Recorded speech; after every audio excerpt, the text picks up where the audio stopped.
did you go to school? And here's your... What do you think of what's going on right now, mate? These evil little invisible parasites. Satan-worshipping Freemason moron. Do you understand what I'm saying? We're not run by factions. Get the fuck out of camera! There are much more powerful international forces in play. Is this pink eye? Is this what pink eye is? I don't fucking know what's happening. Please go outside and look at the moon quickly. It's been crazy, guys, but guess what? It's how it is, mate. Mate, because I want to do you slowly. But I ain't spending any time on it. Welcome to the Conditional Release Program, a podcast that delves into the netherworld of cults, crims, and con artists. I'm Joel Hill, and my mouth is dry. And welcome to another special episode of the Conditional Release Program with good friend of the podcast, Brendan from the Dirt Unit podcast, which you must listen to. And we are here to discuss the shady libertarian think tank organization known as the Atlas Network. It's going to take a sip of beer here. While their current incarnation appears to be run by boomers who take 4chan literally, that's the Atlas Society. They're idiots. They've got Facebook pages. They're very out in the open, and they're quite stupid. The Atlas Network are a lot more shady. They are essentially the original worldwide freedom movement, and they form a series of connected think tanks that seek to reduce the size of government and encourage a reliance on markets and push orthodox economic principles. Now, if that means nothing to you, basically it means keep the poor poor, keep the rich rich, and we will be exploring that as we go. Basically, it's elites lobbying elites to help elites just continue being elites, which Daniel Morrison may or may not have spent many hours discussing with us as well. So, look, it's pretty good for the wealthy and powerful, but it's a bit shit for the rest of us, and that's why we like to rage against this dead shit machine. So I'm mostly going to defer to Brendan here, who has done the hard yards in this and researched the origins of the Atlas Network, so we don't have to, because a lot of it's a lot. So let's see what these libertarian douchebags are all about. Brendan, thanks for joining us. It's a real pleasure, man. Pleasure's all mine, Joel, and I, too, am very thirsty. Oh, bless your tin-cracking heart. I was actually saving that one. We had a really long chat before, and I'm like, I want to crack a beer. Well, I could... my mouth was so dry while you were talking that I cracked one, had a sip, put it back and grabbed an uncracked one so I could crack it up. I very much like, dude, look, if there's anything about podcasting, it's all theatrics, man. I just think that the one thing that we do on this podcast and others is try and be honest, and I think that's good. Exactly. I think that's very good. I couldn't sit here for the rest of this presentation with that secret. No. So I'm glad I got it out. Well, that's good. It's good. And now that it doesn't weigh heavy on your heart, you can use your freedom to choose what to say because we're listening. What have you got for us, mate? Well, speaking of freedom, the Atlas Network, the epicenter of cults, crims, and con artists. Truly. It really is. Well, this was sort of spurred on from I was listening to an episode of this fine podcast, and just as an off comment, you mentioned I'd love to know more about how the Atlas Network works. Oh, and I said, well, people are listening. Well, I do. I can probably shed some light on that. So I sat down to write this and put this together with look through my files with a bunch of information that I've got and put it into something. But I sort of came to a realization midway through that explaining how they work, as in the actual mechanics of Atlas, is kind of redundant. Okay, that's interesting. Because basically, Atlas calls itself the Worldwide Freedom Movement. Yeah. They teach think tanks like the IPA or the Center for Independent Studies how to target the right people with the right messaging, provide talking points, and supply them with source material for various policy pushes and propaganda efforts. That makes sense. Yeah, checks out. And if the right combinations of institutions don't exist to fill whatever the goal of the moment is, they provide the funds to create them in the country that they desire. Dark money. Oh, yeah. I'm sure that a lot of those are South American countries. Yes, and in fact, that is actually the epicenter of Atlas, and historically as well. And how well's that gone? Really well, actually. Yeah. So Argentina's about to experience real growth phase for investors and only investors. Well, let's be honest. The current iteration of their focus on South America is so far going much better than their first focus on South America in the 80s. Yeah. IMF, so powerful, so awful. Anyway, yes, I'm reaching back into my university days. We will get to that. I don't want to nerd out too hard because, So Atlas Network also seems to have an army of chatbots, and there is a lot of people that are affiliated with certain lobby groups or think tanks that that have just like an array of sock puppet accounts, just like every politician. Yeah, of course. And there's that, and there's the ones that sort of organize the groups, and they have like Twitter accounts with a very suspicious amount of reach, always verified for some reason, even though they're obviously fake accounts. Yeah, well, that's $12 to legitimize your shitty bot is actually not a lot to pay if you're doing a good job of it. No. And there's no shortage of money, behind the interest in the messaging that's being pushed by $1 billion these elections things. in the US. I mean, come on. And that's just like pocket change to these people, which is pocket like change. You're talking about. We'll get to it, later on, maybe in another part to this this presentation here. Ooh, but like, spoiler alert. But this is like the money behind it is like old money. It's accumulated over generations, and it's big money. Yeah, and it's unearned, let's face it, right? Well, it is unearned, and that's something that sort of like dawned on me, when I started looking into all these things, like all these super rich people that are funding subversive stuff, causing tension. These are all inherited, like they've all inherited billions or empires in some cases, like the Codes. Always, yeah. Or they started something from scratch, but usually they're people like Elon Musk or Bill Gates who could afford to make a few mistakes. But they're not the type. Like, even though Bill Gates just funds a lot of things that a lot of people say is shady, I don't really agree with it. But I don't know.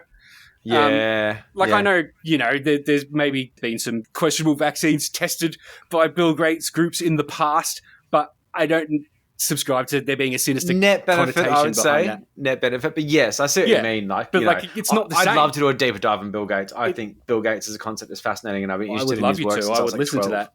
I do not have the mental capacity to open up a whole new world of billionaires. It's like that'd take a year. Anyway.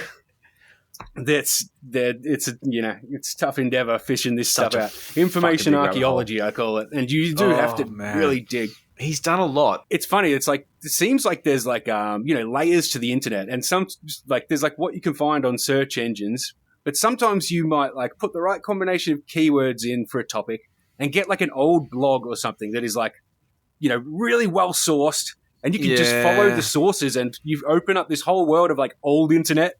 All these old websites that have like really good information that's like all really well sourced, and you just can't find it on like the surface web. Things are a little bit different these days. But that being said, just as a bit of a note to our listeners, if you ever start going down a rabbit hole and you start seeing roadblocks as a result of websites not existing anymore, the Wayback Machine is your friend. Just look it up. It's the most amazing thing in the world.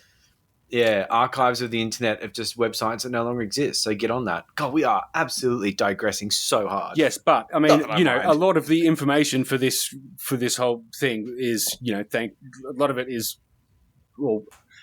crucial bits of it is like thanks to the Wayback Machine. That doesn't even just knowing what think tanks are a part of Atlas is thanks to the Wayback Machine, because since 2021 they took it off their website.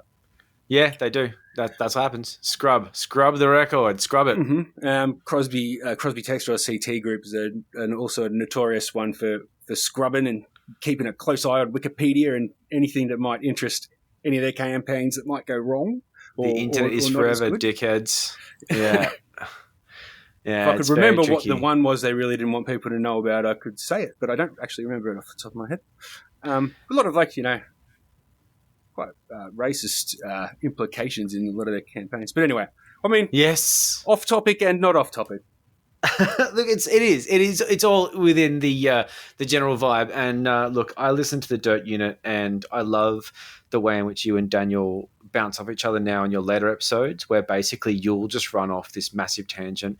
And sometimes I can hear Daniel just being this sort of disapproving dad, being like, "Oh, I can't verify that, Brendan. I'm not 100% sure about that one, mate. You've gone off script a bit, but I'm just going to have to trust your research." But then you'll get like this editing note. It's like, "Oh, no, I had a look and it's good, but there's this and that." And I'm like, "Oh, but it's so good to know that you're double checking." Because like, I do love enthusiasm, but I do love the truth. Anything that makes it into the podcast, unless it is explicitly stated that I'm speculating and there's no way to know, has been vetted by myself on the editing chair as well. And you'd know listening, because I'll chime in like 3 or 4 times an episode. Yeah, you do. It's pretty good. From the editing chair here.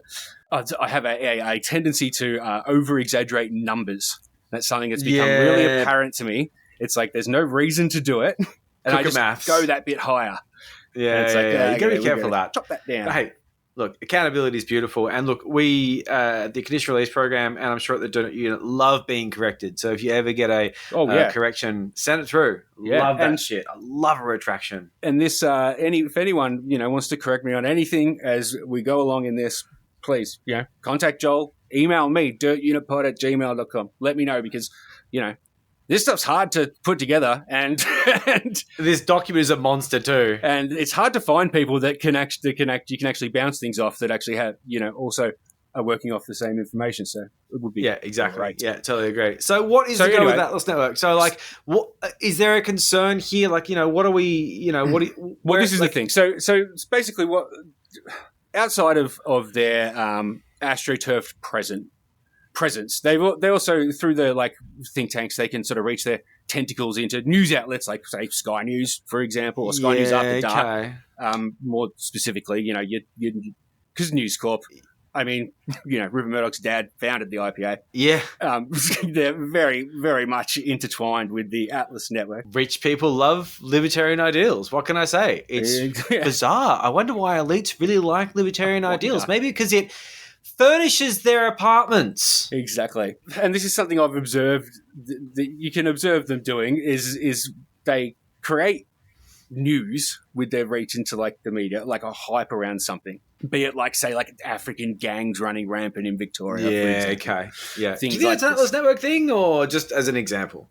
That was a campaign. That was an election campaign. That was a Cambridge Analytica style election campaign. Okay. The Have you person- got basis for that though? I've written about it, I think, or done a podcast about it. Or We'll something come like back that. to it in the We show can come back notes. to it. But I mean, it was an election. That was an election campaign. It was running up to election. Nick Demiris, I think, ran that as the state director for the Liberal Party. He had to step down Interesting. afterwards because it was such a terrible campaign. His Wow. faction is that faction of the Victorian Liberals with Marcus Bastian and the alleged, according to 60 Minutes, branch stacking crew. Yeah, That's where Nick Demiris fits in. Interesting. So they sort of ran that, and then that's Marcus Bastian's wife was a part of Victoria Forward with Monica Smith at the start of the pandemic. Yeah, You know? all the little claws come out. Yeah, so Everyone knows each other in the bathhouses. yeah, and they. So we can get to this, but it is sort of important to. I mean, this is sort of the place to mention it. I think before we get into the history, is these. So this kind of, say for example, this sort of Cambridge Analytica psyop. I mean, they're a military psyop contractor. That's what they were before they went into elections, and that's very much what they're doing in their elections. But it's not like they don't exist anymore, right?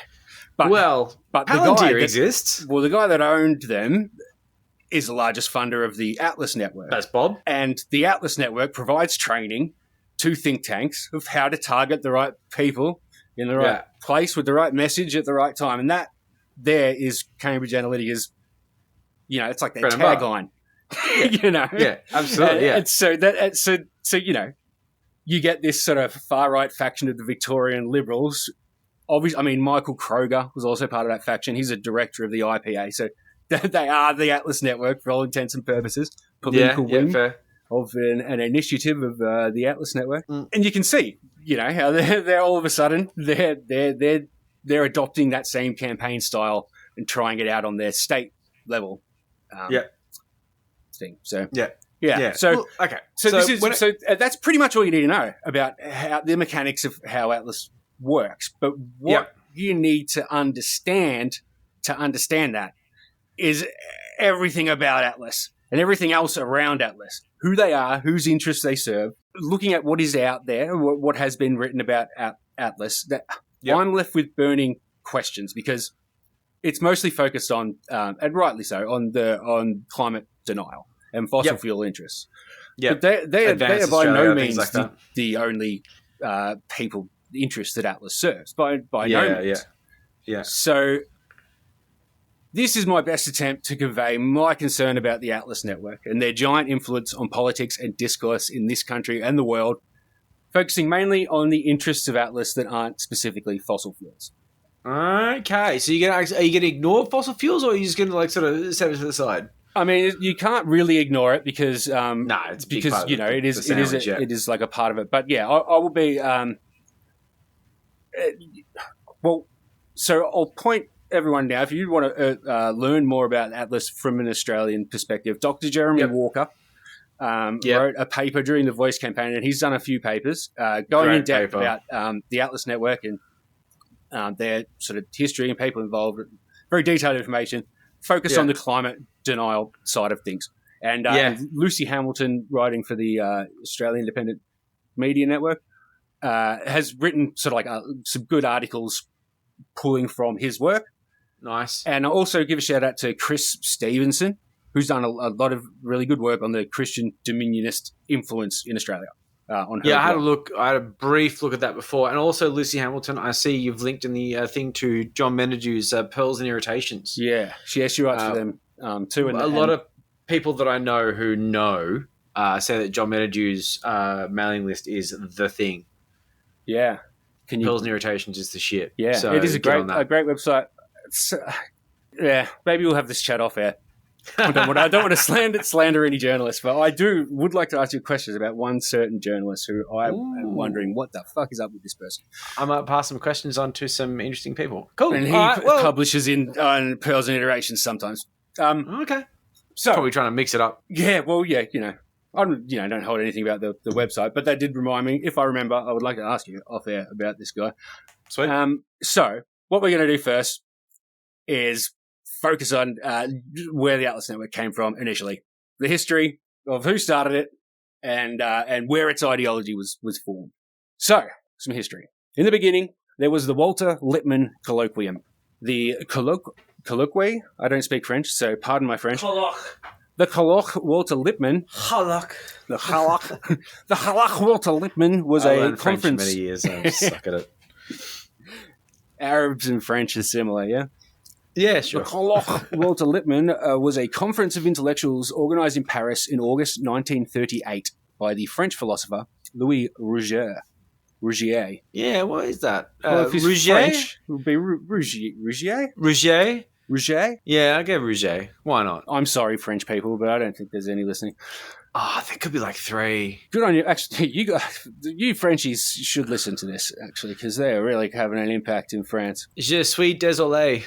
After interest in classical liberalism had declined in the 20s and 30s, the aim was to construct a new liberalism as a rejection of collectivism, socialism, and laissez-faire liberalism. Mm-hmm. At the meeting, the term neoliberalism was coined by German sociologist and economist Alexander Rustal, referring to the rejection of the old laissez-faire liberalism. Mm-hmm. The gathering was attended mostly by French economists, but there was also a British, American, German, and Austro-Hungarian presence. So some of the key German mostly, but yeah. Western Europe mostly. Yeah, mostly Western Europe, but there was also British and American. Actually, I think the only American presence was Walter Lippmann himself, who was, I think he was the only American. But and the whole thing, obviously, since it was named after him, it was based on a book he'd released a year earlier called An Inquiry into Principles of the Good Society, which formed the foundation of the meeting. Yeah, that's alarm bells right there. Red flags. Poof. But in the late 30s through to the mid-50s, they seemed to have been distracted by whatever was going on in Europe back then, and the colloquium lay dormant for a little while. Good. And 6 years later, in 1944, I've written as the dust was settling from World War II, but World War II was still going. Yeah, true. The Allied nations were getting together, trying to figure out how they can seize this opportunity to build back better and ensure the new post-war world order was built on strong foundations.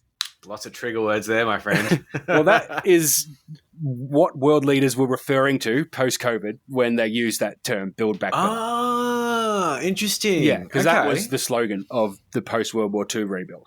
So this was meant to be like some sort of like, let's all rally together. Yeah, it was supposed to invoke that, rebuild. How'd that go? No one understood the reference and no one bothered to explain it. No. Cool. Well, here you are, first. Yeah. Groundbreaking. Exactly. And it's crazy that that is so we're 4 years on. Why are we so bad at being a society? Anyway. Well, as we'll see. These cunts. As we'll see as we go along and we get to a bit more homegrown stuff, I hope we can demonstrate that, we don't. we don't know a lot about recent history, especially in Australia. We just kind of presume, like no one learns about we'll get to it. No one learns about the creation of the Liberal Party, but we will today. We will. So they organised a conference in New Hampshire that came to be known as the Bretton Woods Conference, and the goal was to regulate the international money and financial order after World War II. Mm-hmm. When I was doing some research, when I was doing this, and I just thought I'd have a look at the Bretton Woods Conference, I realised that it is a topic of discussion in a lot of conspiracy theories of where the seeds for the New World Order was created. And I mean, it's they're right. Point. That is correct. That's what was happening at the time. But it was, trying to be a good thing. It was not, a sinister Jewish conspiracy or whatever. No. And also, to try and expand the economy with getting away from gold standards and stuff like that. Yeah. I mean, Bretton Woods was a big deal. You have to think when you see that, and you see that there's this is the basis of a lot of conspiracy theories when they start going into the entire history of whatever their conspiracy is. A lot of them start from the Bretton Woods Conference, and they want everything to go back to the gold backing. And you know what? A lot of these conspiracy theories that go back to gold backing are absolutely unironically sponsored by gold scams. Yeah, Alex Jones is sponsored by gold. Of course. Yeah, of course he is. The person that owns the channel that started him, I don't know if he's still affiliated with him, but that he started on and was on for years. Yeah, the Glenn Beck gold scam? That was you invested in gold, but it was actually gold coins. The gold coins' value was determined by the vendor, and the vendor inflated these gold coins to the point of absurdity. You invested in this organization, and you invested in gold coins that were practically worthless. There is a sucker born every fucking minute, and Bretton Woods and gold is just a fucking... mind the pun, gold mine of idiocy. Yeah. And you have to think, if this was us, the good guys of a bad bunch, let's be honest, the good guys that came out of World War II as winners, trying to reorganize the world and maybe envision something a bit better. But what group of people are going to be against that from the start? Probably the losers of World War II. Yeah, maybe the Nazis. Yeah. You got to think sometimes whose lens are you getting your information through. Mm-hmm. But anyway, once this Bretton Woods conference happened, they realised they needed a similar body for trade. So in July 1945, the Congress had granted President Harry S. Truman the authority to negotiate and conclude such an agreement. The United Nations Economic and Social Committee adopted a resolution enabling for a conference to draft a charter for an international trade organisation. A preparatory committee was established and met for the first time in London and began work on the charter of an international organisation for trade. The ITO delegates then met in Geneva, Switzerland at the end of 1947 to draft the World Trade Charter. But the libertarian, free market, Milton Friedman crowd were not happy with this, and a member of the aforementioned colloquium and representative of the Austrian School of Economics, Friedrich August von Hayek, gathered a group of individuals together as a reaction. They assembled just over the other side of the lake to where the conference was being held in Geneva at the base of Mont Pelerin. And this was meant as a successor to the Walter Lippmann Colloquium, and it became known as the Mont Pelerin Society. Oh, that's nice. They had a place. They did have a place across the lake from where all the big boys were doing their negotiating. Oh, it's where like the winners, where the winners were trying to figure stuff out. The losers are sulking at the base of Mount Pelerin. Founding members of the MPS included darlings of the Austrian School of Economics, Milton Friedman, a.k.a. Libertarian Jesus. Mm-hmm. Fuck Milton Friedman for fans of the Unfucking the Republic. Unfucking the Republic. For fans of Unfucking the Republic, fuck Milton Friedman. If anyone wants to learn about Milton Friedman, then look up Unfucking the Republic. Great podcast. Okay. I might actually look that up because I am very interested in Milton Friedman insofar as he was libertarian in ways that were good, but also fuck-headed in an economic sense. As a heterodox economist, I will never take on orthodox economic principles because they're stupid and don't work. Anyway. Well, they work for some. Yes, they do. They really do. Yes. Frank Knight and Henry Simon, the men who taught Friedman, Ludwig von Mises, Sir John Clapham, who was the senior officer of the Bank of England, who from 1940 to 46 was president of the British Royal Society, Walter Lippmann, and Karl Popper, who was the Viennese Aristotelian Society leader. Mm. Can I say Sounds that? very fancy. I hope they got a good Fast three robe. times. Aristotelian. Yeah, I'm not saying it once. Viennese Aristotelian Society leader. These last two groups mentioned there do seem to deviate a little from the type of libertarian thinking that we would generally associate with the Mont Pelerin Society. And that's because there was also a section of the Mont Pelerin Society that didn't care so much about libertarian economics. Mm. And this is the often not mentioned side of the Mont Pelerin Society that does have a seat at the table, so I think it's very important to mention. Okay. So this included the likes of Max von Thorn und Taxis, the Regensburg, Bavaria-based head of the 400-year-old Venetian Thurn und Taxis family, and Otto von Habsburg, heir to the Austrian Empire and member of the Sovereign Order of St. John, Knights of Malta. And So as a rich side kids. note, the current Grand Master of the Order of St. John is his son, Sandor von Habsburg. Another rich kid. Wow, I'm seeing a pattern. Very, very rich kid, the Habsburgs. Notorious for incest. Ooh. Yeah, the Habsburg chin is the Oh, wow, is incestual deformity that runs through their family. Is it deeply recessed or something? No, it's like long. Think of Oh, like a really? medieval image, and there's a guy with a long chin. That's a Habsburg. Incels yearn for such a chin. Yeah, That's I'm probably not what made them surprised. the money. Well, it's funny. It's, I looked up some Habsburgs, and there's like a current day Habsburg who's probably like in his 40s, who just released a book about resisting the Great Reset. Something like that. Interesting. Yeah. Yeah. Yeah, wow. Resisting the Great Reset. It's really hard. I've got to resist the Great Reset because I'm looking at the situation where people want to make the world a better place, but I'm having a really good time, so I don't really understand it. Yeah. Yeah, us Really Habsburgs, rich. we've seemed to have done all right in every reset that our family's gone through. So Yeah, don't reset this. Maybe you're going to take money from me. This is really upsetting. If you put a wealth tax, I'm going to fuck you up. the explicit purpose of this society was to revive and spread the conservative revolutionary ideas spelled out in von Hayek's book, The Road to Serfdom.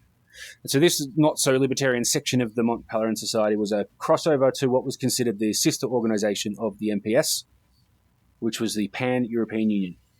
And this was founded in 1923. It won the immediate support of the very people who would install Hitler into power. Mm-hmm. The first person to join the Pan-European Union was Hjalmar Schacht, later Hitler's finance minister, and the actual author of Hitler's slave labor programs. Other Nazi fascist luminaries, including Walter Funk, Schacht's handpicked successor as finance minister, Professor Karl Horshofer, head of the Geopolitical Institute in Munich and a leading ideologue of the Nazi Party, and Benito Mussolini were all supporters or members of the Pan-European Union. We've heard of Mussolini. Yes, if you've heard of that guy. He's been in movies, I'm sure. He has been in movies. In 1973, Otto von Habsburg became president of the Pan-European Union. And I've only just learned about the Pan-European Union as I was writing this, so I can't expand on it from there. But it turns out there's still a thing, and they have 32 member states, and there's a Pan-European Parliament group in the European Parliament that meets regularly and has about 120 representatives from around Europe. Love a good Nazi relic. Yeah. I think fascism shouldn't go away. It just should lurk in the shadows. And I've got good news for you, my friend. bless. I was really worried that fascism was going to go away and then we'd have nothing to talk about. Oh no, and you're I'd going to be so stoked bored. because they're like just out of reach every way you look. Be careful what you wish for. Mm-hmm. So after all that, after all that effort, the World Trade Charter of the International Trade Organization was written, was handed to Congress to give it a stamp, and it didn't pass. Yeah. So- shit happens. So yeah, shit happens, but they built lots this of effort. thing, so let's go. Yeah. So the Mont Pelerin Society was born. So their mission statement goes like this. Over large stretches of the Earth's surface, the essential conditions of human dignity and freedom have already disappeared. Aw. In others, they are under constant menace from the development of current tendencies of policy. Ooh. The position of the individual and the voluntary group are progressively undermined by the extensions of arbitrary power. Jeez. Even that most precious possession of Western man, freedom of thought and expression, is threatened by the spread of creeds which, claiming the privilege of tolerance when in the position of a minority, seek only to establish a position of power in which they can suppress and obliterate all views but their own. Okay, can I get you to repeat a sentence there? which basically goes from even that most precious possession of Western man, freedom of thought and expression. Because I think this is very poignant for right now, and I think anyone who's in their car at a traffic light needs to hear this again. Even that most precious possession of Western man, freedom of thought and expression, is threatened by the spread of creeds which, claiming the privilege of tolerance when in the position of a minority, seek only to establish a position of power in which they can suppress and obliterate all views but their own. That's just the culture wars. That right there is the culture wars. And like, how long ago was this? This was 1947. Yeah. Amazing. Yeah. What's changed? On Have paper, we learned? No. Well, yeah, no. It's been a constant. Nobody's learned anything in 100 years. No, there was a whole civil rights thing. People were on buses and shit. There was someone got shot. Yeah. Yeah, There was fucking 2 world wars. I just thought that was a very poignant thing because I feel like that's something you could say right now. Yeah. And nothing's changed. When you just take that paragraph on its own, it almost sounds reasonable. Like, of course, with like added context, it can either sound more reasonable or way less reasonable. Well, you got that thing of like, okay, so if you're a thinker and you're a philosophical mind, the idea of being sort of censored and being stifled is the way in which enlightenment can be limited. You know, like things like the Library of Alexandria being burned and blah, blah. I don't know shit about that, but I know a library got burned and I know that was bad. But nowadays, in a situation like this, it's completely distorted insofar as all it is the idea of a tussle of power where you try and make sure that minorities stay minorities. And when this privilege of tolerance rears its ugly head, you've got to make sure you find some fucking backward way of justifying putting your thumb on the threat of your power position. Yeah. I find that very detestable. But at the same time, when you're in a situation where you've got that flipped over, let's say like a minority of annoying fundamentalist Christians trying to destroy progressive thought. Well, we start going the other way around. We say, okay, we need to stop tolerating these minority morons because all they're going to do is suppress and obliterate all views but their own in a way that is Bible bashing and disturbing. It does go both ways. But what I can say is when this is coming from, for lack of a better term, elite cunts, I don't trust it. Especially like with such strong ties to the aristocracy and European royalty, especially the European royalty that lost a lot of their power after the world wars. You know, like the and didn't like it, I'm sure. Yeah, didn't like it. And even, I mean, the Mont Pelerin Society is like got all sorts of ties to like the Windsors, like the royal family, our royal family. I'm sure they're all rooting each other. Probably. So this is still touted as a central pillar of the form that this group takes today. But while these masters of projection have spent the last 80 or odd years acting like their political rivals try to use their power to silence alternative opinions, not stop blatant lies that hurt other people, it's worth taking a second to comprehend where this mission statement is coming from. Yeah. So this is written by wealthy right-wing Europeans, mostly from Austria, Hungary, Germany and France, upset that they don't have the perceived freedom to have their views anymore in 1947. Yeah. So just have a little pause and think about that for a second. Bit of context. Context is everything. The group also stated that it's difficult to imagine a society in which freedom may be effectively preserved without the diffused power and initiative associated with private property and the competitive market. And they listed the following goals. To analyze the analysis and exploration of the nature of the present crisis so as to bring home to others its essential moral and economic origins. The redefinition of the functions of the state so as to distinguish more clearly between the totalitarian and the liberal order. Methods of re-establishing the rule of law and assuring its development in such manner that individuals and groups are not in a position to encroach upon the freedom of others and private rights are not allowed to become a basis of predatory power.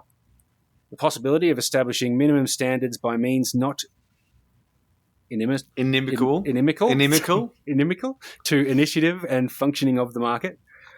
Methods of combating the misuse of history for the furtherance of creeds hostile to liberty. And the problem of the creation of an international order conducive to the safeguarding of peace and liberty and permitting the establishment of harmonious international economic relations. a lot of that's actually quite good if you take it in certain ways. Yeah, context is everything. This is the thing that stands out to me from this list. Each one of these things are ambiguous enough to be up for interpretation. They could sound good, but with added context, they could also be bad.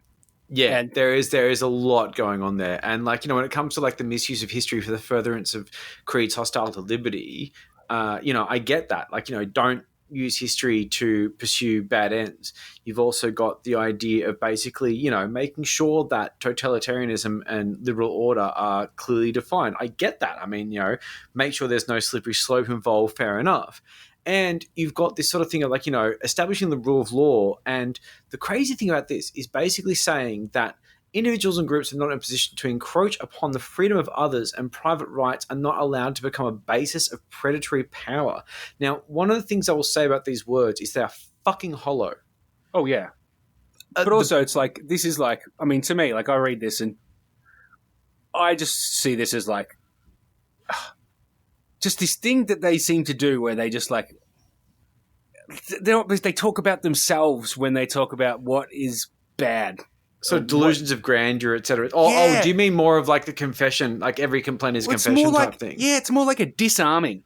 Yeah, okay. So it's you guys, if someone was to down the line, if you're going to point your finger at these guys and you say you're whatever, well, it's almost these are preempting that. I mean, I don't think that's all this is or even intentionally what this is. But it is a recurrent theme throughout the decades with this group of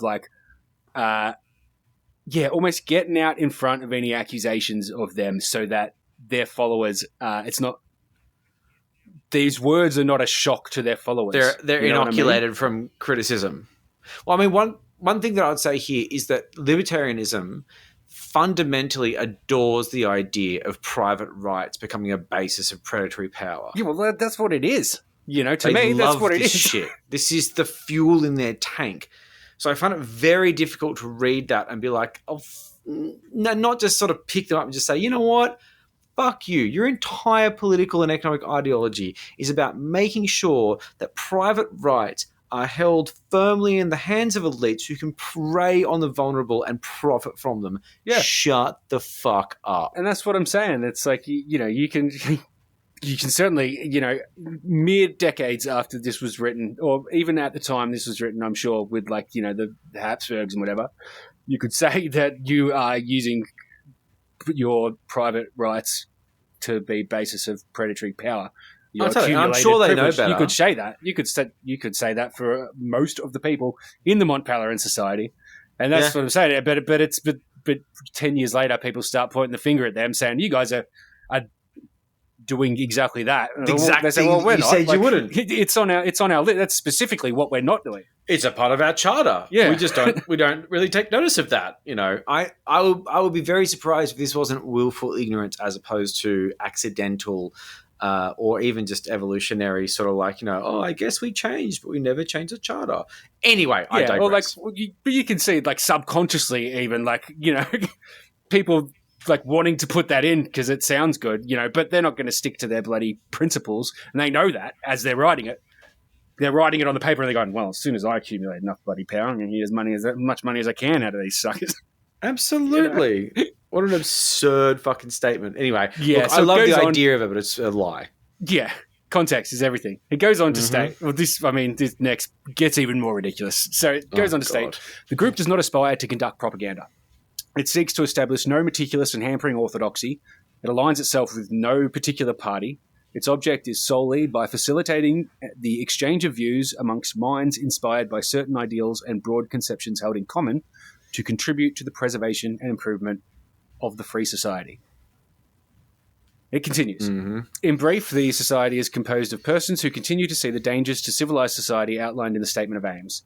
They've seen economic and political liberalism in the ascendant for some time since World War II in some countries, but also its apparent decline in more recent times. It's 1947. Though not necessarily sharing a common interpretation either of causes or consequence, they see danger in the expansion of government, not least in state welfare, in the power of trade unions and business monopoly, and in the continuing threat and reality of inflation. And this is a quote from one of Walter Lippmann's books, the guy who laid the foundations of this stuff in the first place. Okay. Seemingly going right against the what they said there. It will be established as an international network of people from science, the media, politics, and wealthy financiers. Their explicit goal is to influence public opinion in the long term. To this end, a ring of think tanks is gradually being set up to actively carry out propaganda. It's from the Introduction to the Public Opinion by Walter Lippmann. And it's not his first book. It was one of his first books. Okay. And this is why it's hard to get a read on these guys on the surface, because I saw that quote, and even after all the stuff they've written beforehand, I can buy that straight away and I can say, well, that's what they're doing. All the rest is bullshit. But I did look up the source of that quote and looked up the context for the book. And it was actually written in 1920, decades before any of this was a thing. Okay, interesting. And he's writing about his observation of all the propaganda he's seen since World War One. Yeah, okay. So such a different context. Context matters. Yeah, context is everything. So, and I think for Walter Lippmann at least, he's definitely coming from a place of, like, propaganda is bad and we can beat it with good ideas. Ooh, lovely, lovely. So idealistic. So not 2024. Yeah, unfortunately, it definitely seems that others in the group thought of it as more of a blueprint. And after about 10 years, various Mont Pelerin Society members went off and started libertarian free market think tanks in their own countries. This started slowly from 1955 onwards with the creation of the London Institute, the Institute for Economics, Anthony Fisher's thing in the UK, but ramped up in the mid-70s when Charles Koch joined the Mont Pelerin Society. This is a quote from an article in The Guardian called How the Radical Right's Think Tanks Reshaped the Conservative Party. And this was published after the 2019 election. Boris Johnson, I believe. Okay. For the next 20 years, the IEA, which is the Institute of Economic Affairs, that's what the think tank I was trying to think of was called, published a steady stream of papers on its free market themes. No one took any notice for years and years, but its staff were preparing the ground for an assault on the consensus, firing off what they called shells. When the economic crisis of the 70s hit, these shells were lying around, primed for use by politicians. Keith Joseph, the Tory minister and MP who underwent a radical conversion to free markets and small government after the Conservative defeat in 1974, acknowledged a huge debt to the IEA. He became a close advisor to Thatcher, who went on to meet Hayek at the IEA's offices, and she, too, was profoundly influenced by his analysis. Ooh, that's a lot. Joseph set up his own free market think tank, the Centre for Political Studies, which later became an Atlas partner. Thatcherism grew out of the ideas of these two think tanks. And now, getting a train ticket in the UK sucks. Yeah. I mean, actually, it's quite good. I was in the UK this time last year, and you don't need a ticket anymore. You scan your bank card as you go onto the train. It's great. Well, is that the London Underground, or is that going? But is that going from London to Manchester? I don't know about Manchester, but I was staying out of London in Essex, and so I wasn't just catching the Underground. I was going out of London, but I wasn't going various companies that now you can get aggregators online that buy the ticket for you in a way that just makes it make sense. But generally speaking, there's a whole bunch of companies that Thatcher sold the railways to, and it's just made the whole thing a fucking mess. And it's really expensive, and it sucks, and it shouldn't, because the Underground is great because it's still government owned. Yeah, the Underground is amazing. I mean, it's just I remember when I first, because I lived in London for a while. I remember when I first got there, and I was just like we were going to the station to go into town, and a few of my friends that I was with had been living there for a while beforehand, and I just was like, I couldn't even. It took me a while to adjust that you don't have to look at what time the train's coming before you get there, so you're not sitting there for 20 minutes. Yeah. It's just every few minutes. Rock up. Yeah, and then I get there, and it's train's coming in 1 minute. The next one's coming in 3 minutes. And all the ads are for books and theater shows. And you're like, I'm in a place of smart people. What? Yeah, and then culture. you walk what in, is this culture? Fucking what? And you're like, oh, are you smart? I don't know. Anyway, the ads are for books though. It's really cool. Yeah, not that half of you can read. Yeah, exactly. Thanks to the Tories, I'm sure. Yeah, and so we can thank that. You can thank Margaret Thatcher for that, and you can thank the Institute of Economic Affairs and Anthony Fisher and von Hayek here for Thatcher. You've got other affairs to talk about, though, aren't you? You're all about affairs. Got plenty. And so we'll get to it later, but like they started, the Atlas Network was started out of the Institute of Economic Affairs to do the same thing for Ronald Reagan in the 80s. And then Australia, Australia's, the Labor Party basically adopted these same things a little later. Yeah.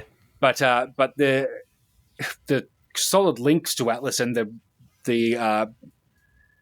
the premier with the actual stated intentions of doing the same things that Reagan and Thatcher were doing was Jeff Kennett in Victoria in the 90s.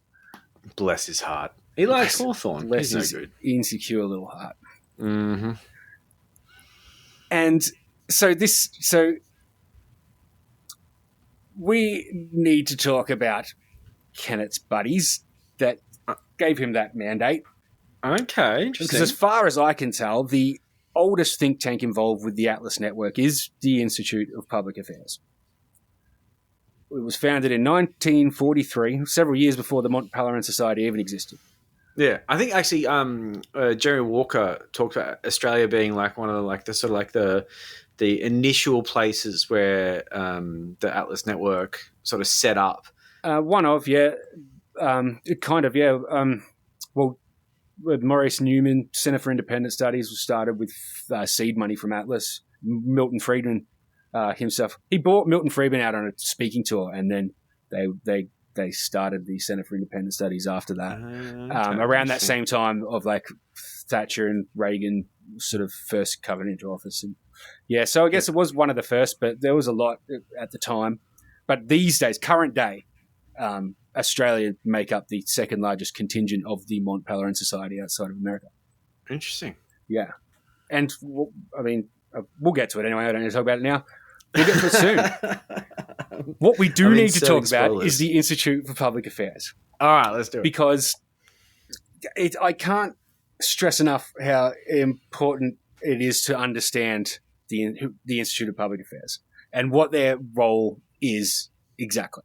And you can't even begin to comprehend that without understanding what it is and where it came from. So, seeing as it is the central point of Atlas in Australia, let's take a bit of time to look at the Institute for Public Affairs so that we're all on the same page as to what exactly it is and where it came from.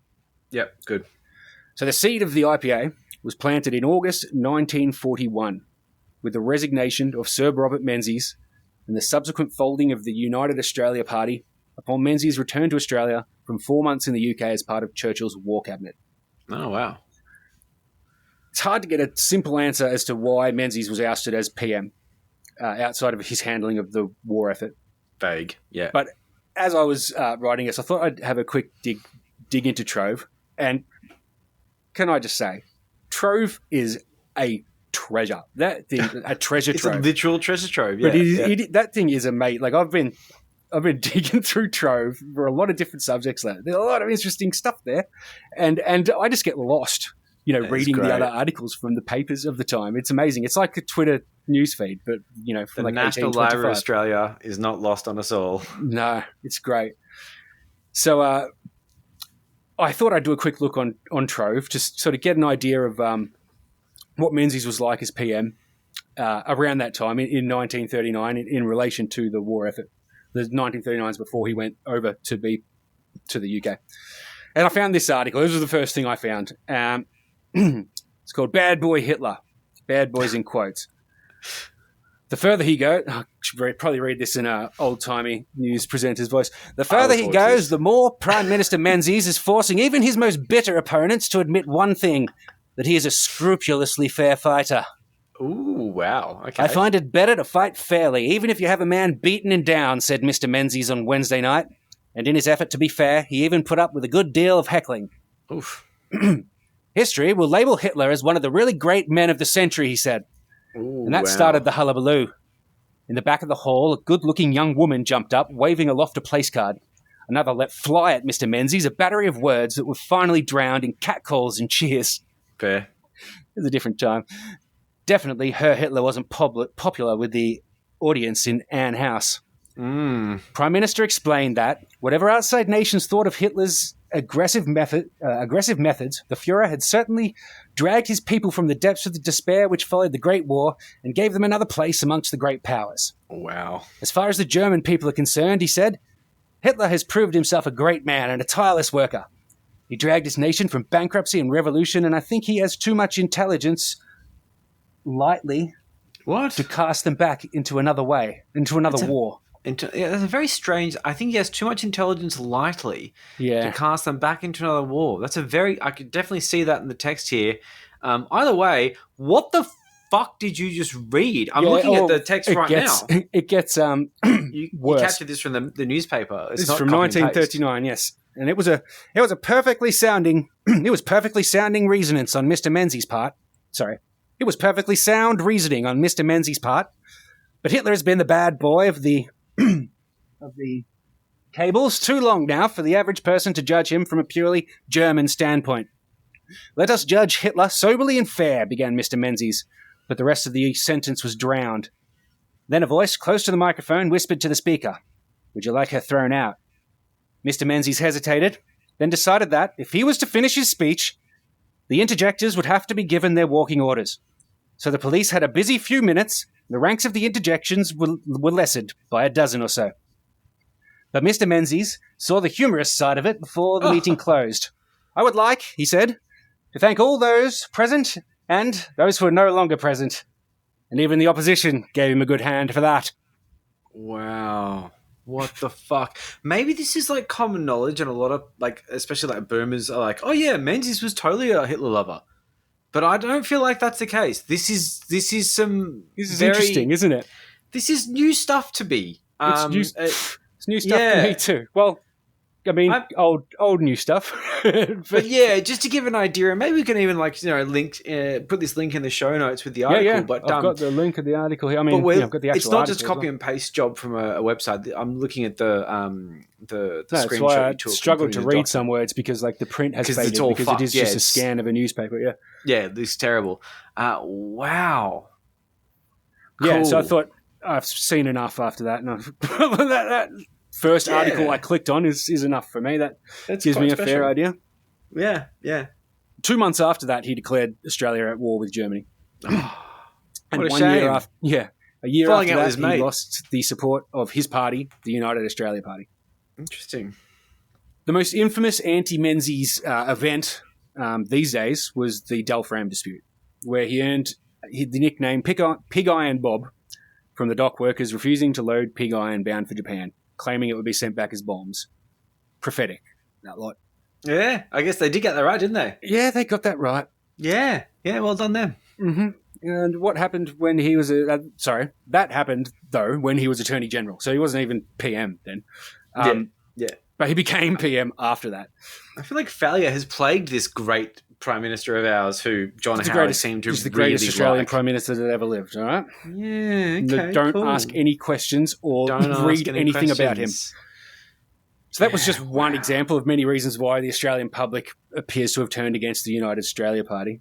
Mm-hmm. Even though it had party in the party name, it wasn't even called a party by the people in it, but rather an arrangement. Okay. It was a conglomeration of the Nationalist Party, the Country Party, and some former Conservative members of the Labor Party. And it was specifically formed to capitalise on the popularity of Joseph Lyons following his resignation from the Labor Party over economic issues, and completely funded by a, quote, Victorian financial consortium. And that's important to note that his campaign was completely funded by a Victorian financial consortium, because when I say economic issues, I mean it was one specific issue. And this is 1931, the Depression. Mm-hmm. And Labor was attempting to force interest rates down. Lyons ran a very loud campaign against this, which resulted in his very public departure from the party. And Lyons worked closely on this campaign with this body of Melbourne businessmen, and who were just referred to as the Group. And this group was to become a strong influence on him through his political career. The group was impressed with his leadership qualities, and in consultation with R.W. Knox, the chairman of the National Union, an organisation which supported the Nationalist Party, they offered Lyons their full support and the support of other businessmen if he would leave the Labor Party. And thus the United Australia Party was created. despite this not even being that, it's relatively recent history. There really has been no thorough examination of the reasons for the United Australia Party's demise. There's a deep lack of records from the United Australia Party, which means the information isn't even there to dig up. But what we do know from examining the non-UAP aligned sources from the time is that the UAP was funded, staffed, and run in cahoots with big business. Even the Country Party initially declined to be a part of the UAP, with the Country Party leader, Earl Page, saying the mob behind the Lions Nationalist Coalition are all big Melbourne manufacturers and would have no more mercy on us than on Latham, who was the former nationalist leader, who they have buried alive. I did find, after a lot of reading through papers, I found a paper that did actually touch on this perception of the UAP, which is great. So I will just quote from that. The major role of business groups in the formation of the UAP and their continuing financial support indicates strongly that the party was arranged to support their anti-socialist interests, as well as to meet the specific economic problems of the Depression. Business interests were influential in every aspect of the UAP's creation. The subordinating of Joe Lyons and the amalgamation of a small band of Labor rebels, a populist patriotic movement, and the existing National Party into a right-wing party with a new look and a new name. The continued support Lyons received from the backers support the conclusions that business interests exerted a strong influence over both the UAP and Joseph Lyons. Joseph Lyons died in 1938, and Menzies took over the leadership, becoming Prime Minister by default, and under 2 years later he was gone. Then in the 1943 election, the UAP was soundly crushed into non-existence. This is remarkable. They've been in power since 1931, and then just like that, they were gone. Just gone, yeah. Actual power, like Actual Prime Minister power. Around the country for like years, and then just completely decimated. What I'm saying is, it can happen. It can happen. The Liberals in Western Australia are like basically hanging on by a thread. They're in, as he says, the caucus is in a payphone. Yeah, it's interesting. Yep. And so you can use that as an example of like that's basically what Menzies is at this point. Like he's like a backbencher that is like holding together this defunct party that has completely lost everything. So maybe, perhaps. Just my idea, but maybe Australia was still reeling from the defeat under Joseph Lyons in the Great Emu War of 1935 and faced with another war under the UAP. They decided something had to be done. Controversial. A more educated guess would say that word had spread and the public was well and truly aware that the UAP was only there to serve big business, not everyday Australians. Yes, that sounds about right. And not only are there no records from the UAP itself, but the owners of the media were certainly part of that big business conglomerate of the UAP, which makes it even harder to discern. But the wide mistrust of the UAP had seen a whole host of new conservative parties spring up, and they soaked up what little votes did not go to Labor. The business interests behind the UAP, notably Charles Kemp, father of the former Liberal MP Ross Kemp, Mr. J.G. Coles, the founder of Coles, and Keith Murdoch, realising that the optics of being front and centre in a political party are not conducive to being elected, decided that their objectives are best achieved from the shadows, and thus the Institute of Public Affairs was created, just before the 1943 election. Menzies hadn't left Parliament. He was still filling his duties as a politician, though from the backbench. And it is notable here that Menzies is named as being a member of the group that formed the UAP in the first place, and was present at the meetings that established the Council of the Institute of Public Affairs. Hitler lover. And he loves Hitler. He thinks he's a great man. He might have changed his mind, but who knows? Yeah. Might have said he changed his mind. The goals at the time were to ensure a favourable post-war economic situation for themselves under the guise of stopping creeping communism. To achieve this, they would act as a fundraiser for conservative political parties, and they would develop initiatives to further these goals and spread anti-Labor propaganda. Mm-hmm. In 1944, an initiative of the IPA was put in motion. And because that does sound a bit outrageous that this was an initiative of the IPA that was put in motion, so I'm going to quote directly from the National Archives of Australia. I love when you do that. The creation of a new anti-Labor party with a new structure and new name was the solution proposed. was argued that only a new party representing genuine liberalism could unite the disparate anti-Labour forces and act as an effective alternative to Labour's socialism. Menzies took a leading role in the creation of what would become the Liberal Party. He was not its sole inspiration, nor its leading light, nor was his position as federal parliamentary leader of the new party completely secure in the early years. Menzies did, however, help produce the first draft of the new party's constitution. At a conference in Canberra in October 1944, he used a paper entitled Looking Forward by Charles Kemp, the economic advisor to Victoria's Institute of Public Affairs, to argue the direction the new party should take. At the end of the party's second convention held in Albury in December 1944, Menzies was appointed a member of its Provisional Federal Council and chairman of its policy committee. The new party was to have a federal structure with a permanent secretariat to do research and assist the federal parliamentary party. State organisations would be under the control of elected state councils, and the federal council would comprise one representative from each state organisation, plus the 2 federal parliamentary leaders.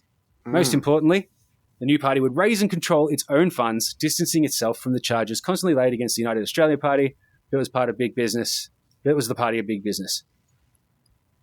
At the inaugural meeting of the Federal Council held in Sydney in 1945, the Liberal Party formally came into being. Ooh. The anti-Labour Party, the Liberal the Party. anti-Labour initiative of the IPA. Wow. Created for a perceived distance of the big business interests and the political party.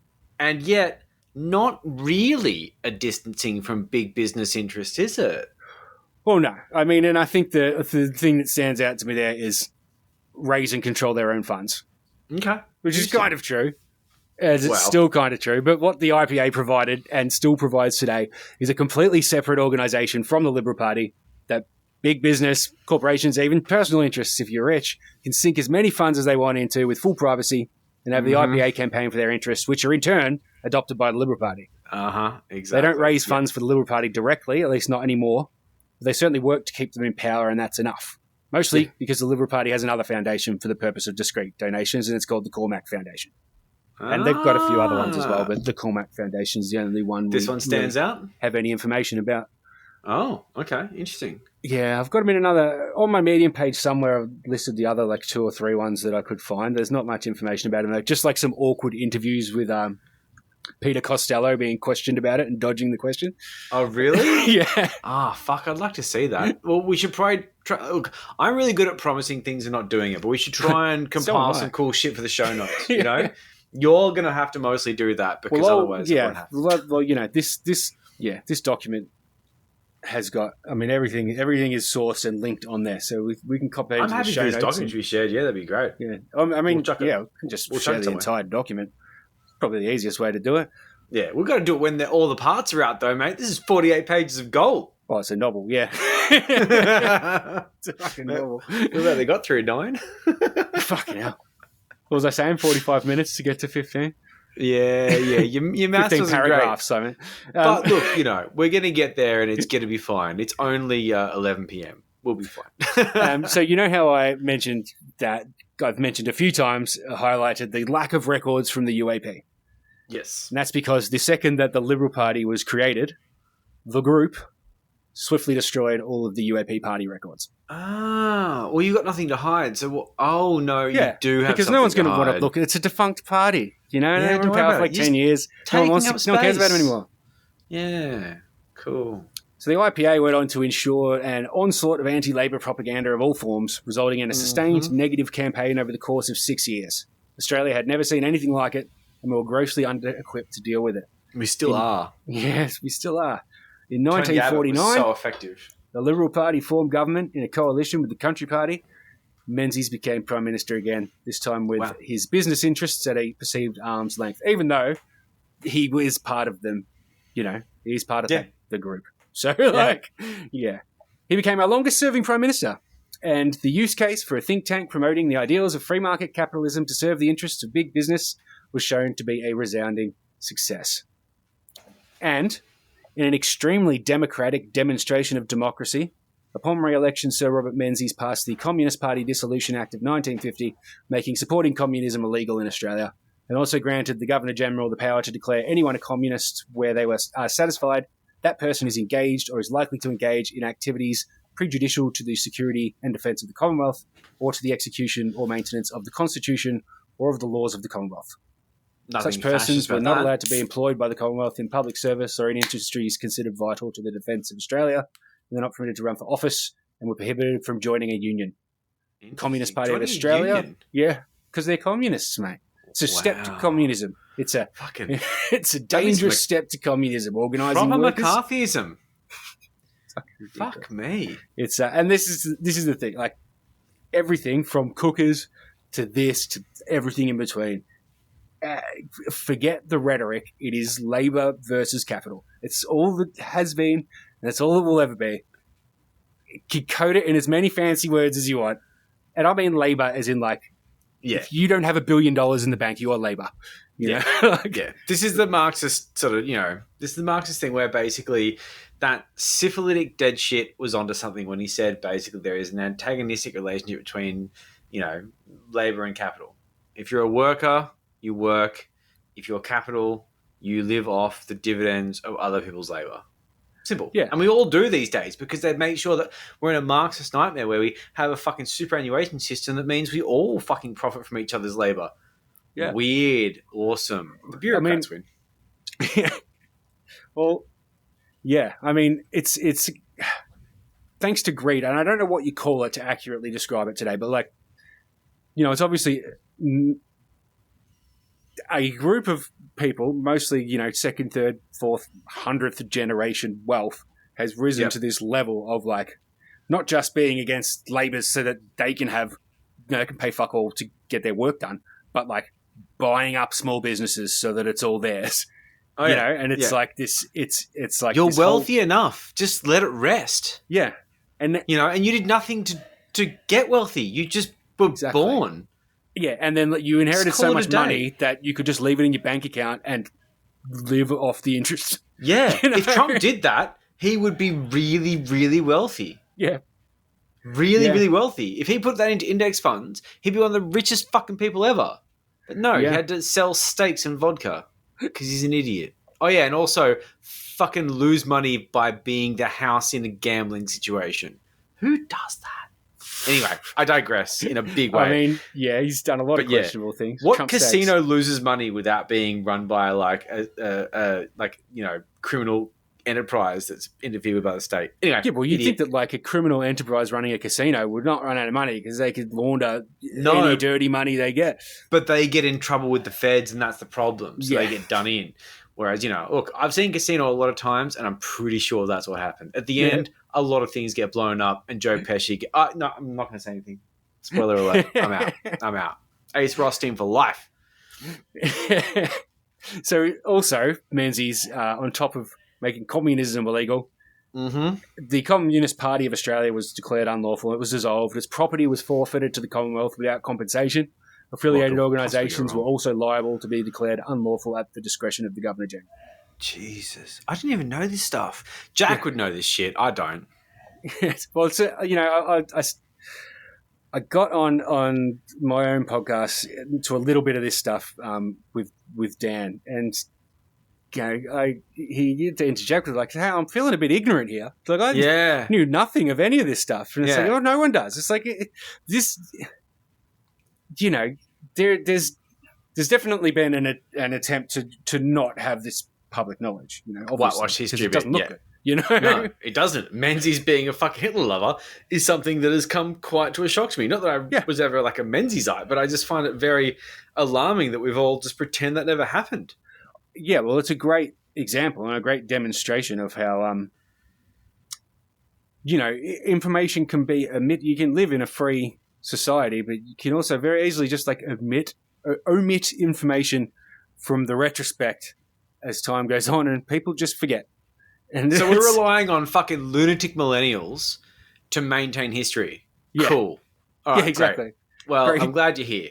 Crazy cunts like me, you just read way too many like random papers, stringing, going from vaguely related paper to the next one just to like pull out the tiny bits of information. Who know how to use Trove? Yeah. I don't remember the last time I used Trove. It was probably look up like a friend's book. Trove's awesome. Yeah.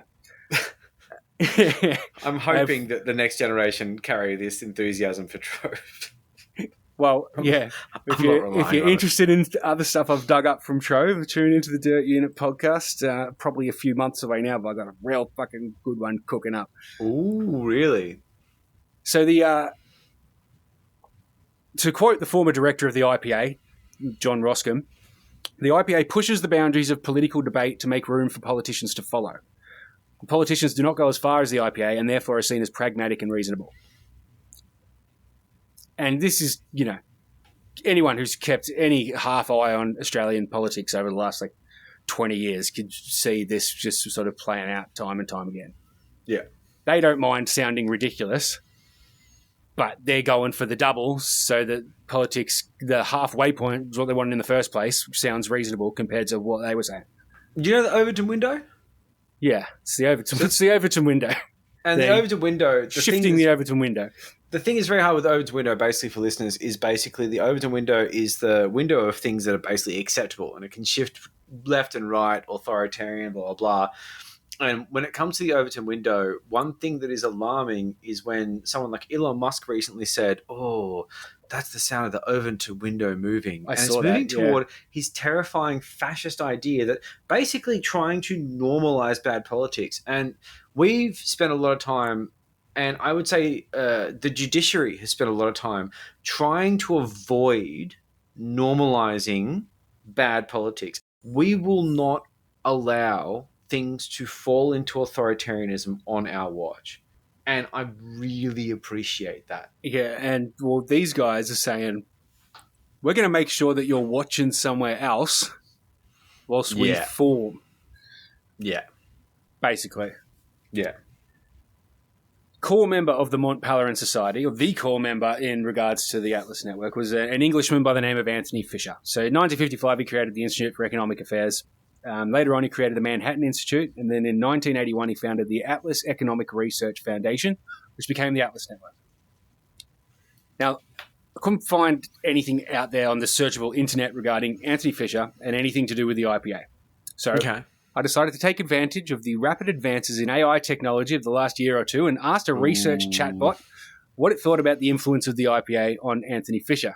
And it told me, Fisher was much impressed by the Institute of Public Affairs in Melbourne, Australia, which he visited in 1950 and which had been set up in 1943 on very similar lines to the Colonial Economic Advisory Council. He decided that such an institute was just what Britain needed. And that's from a book called Thinking the Unthinkable, Thinktanks and the Economic Counter-Revolution, 1931 to 1983, written by R. Crockett and published by HarperCollins, page 113.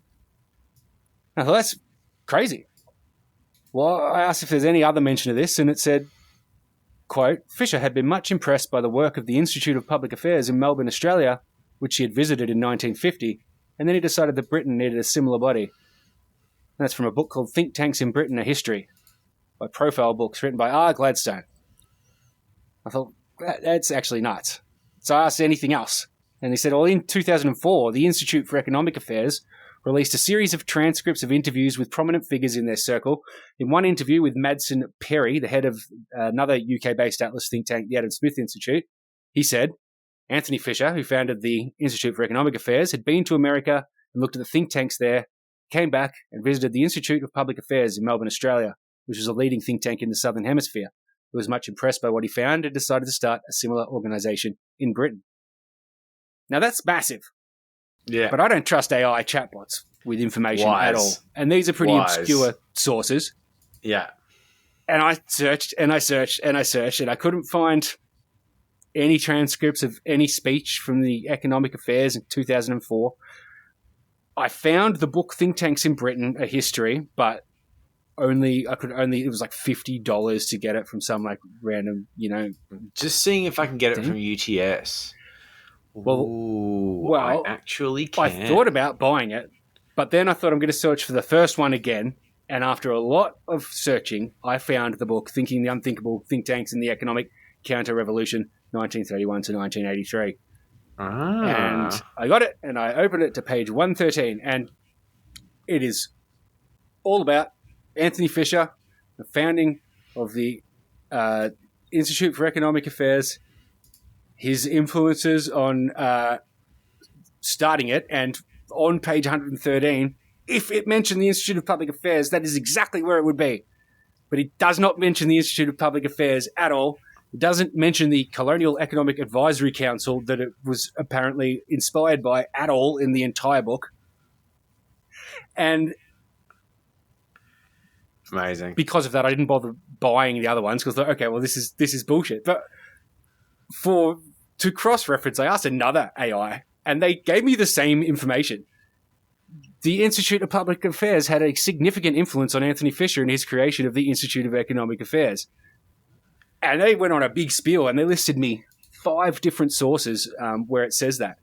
Not a single one of those sources, although they all are all real, and if they were to say that, where it says it would be is exactly where it would be. It doesn't say that on any of them. So AI is a fucking concern. and yeah, and I'm not getting that book at all. That one, the think tanks. Okay, interesting. Anyway, yeah, there's a lot to be dissected into that because and it's good that you've pulled the handbrake on that, and not gone literal on that. I think it's interesting in the fact there might be something to it that we don't understand, or AI has just dead set made that shit up. Like, it makes sense to me. Like, it makes sense that would be true. But I've checked every one of the sources that multiple AIs have given me, and not a single one of them says anything about the IPA. Well, just quietly, if you need access to university libraries, I'm your man. Oh, that would be good. Yeah, next time I need that, Yeah. I'll hit you straight up. You want databases? Baby, I got databases. I got databases coming out my ears. Well, I was so stoked when I found the first AI, this research AI, specifically for research, and it's trained on research papers. And I thought, great. And that's the first thing I tried looking up. I'm like, oh my God, this is the amazing tool. Mm-hmm. But no. And then after I got through all the sources and I went back to the research thing to try and ask it something else, and the website was just like, just doesn't exist anymore. It's just been taken down. Obviously, they realized how errorful. But it was based on GPT and on GPT-3 or whatever. Yeah. Whatever's available to build off. But the interesting thing is that Robert Mercer was one of the original guys who laid the foundations for AI for IBM. Rebecca Mercer, her daughter, these are 2 of the largest funders of Atlas. Rebecca Mercer Mercer's daughter was a founding member of OpenAI. They've been very much involved with the chatbot thing from the start. Yeah. So, I'm not surprised that it obscures sources of things that they have a very, very, very large investment in. Ooh, fuck off. Okay, so I'm just going to backtrack on you on there, and I'm going to say for a very, very basic outset, we have no basis to make this claim except for complete conjecture. I'm not saying it's deliberate. I'm just saying it's not fixed. But at the same time, so Bobby and Becky Mercer, who have, if you've looked at anything like Daniel Morrison's blah, blah, blah, are massive in the disinformation machine, especially toward right-wing politics and things like that, have their fingerprints in AI, in OpenAI, which is where ChatGPT comes from. Well, Robert Mercer's... We're going to get onto him in a much later part, but he worked for IBM, and he was one of the people who laid the foundations for AI. He did a lot of the early work on the technology. And Rebecca Mercer was one of the only 2 females that were part of the initial founders of OpenAI with Elon Musk. And on the board, I'm guessing, and things like that. She's still on the board now. Yeah, okay. Her and Peter Thiel has still remained core to the company, even after the reshuffles and stuff. So the way in which that OpenAI / ChatGPT gives you very confident bullshit answers is, I'm going very conspiratorial here, is possibly a way of normalizing faulty information. Yeah, I'm not implying it's deliberately giving the wrong information, but I am implying that maybe that wouldn't be top priority to fix. Am I more cooked than you? Because I'm thinking that I'm not shutting down the possibility at all. All right, because I did throw in the gauntlet asking you directly if I was more cooked than you, and I don't think you like that question because I think you like to think that you're more cooked than me. You could feel my skin right now. I am very warm. Yeah. Wow.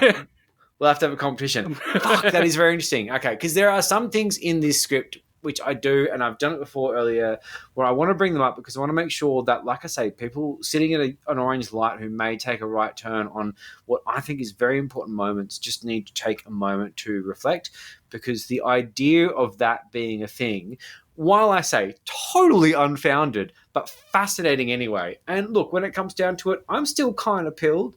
So, you know, I don't want to completely turn my conspiratorial back. I just like the idea of making sure that if you do have conspiratorial ideas, you preface them effectively and say, this might be bullshit, and you get creative and you have some fun. Yeah. But well, I think like if you have like a hypothesis, like maybe it's deliberately shit at doing research, collating information. Point, if you have that hypothesis, it's something you can't really prove behind a computer, but you can look at other things around it and see if it does point to that. And when you do look at Robert Mercer, like, you can't find out fuck all about Robert Mercer.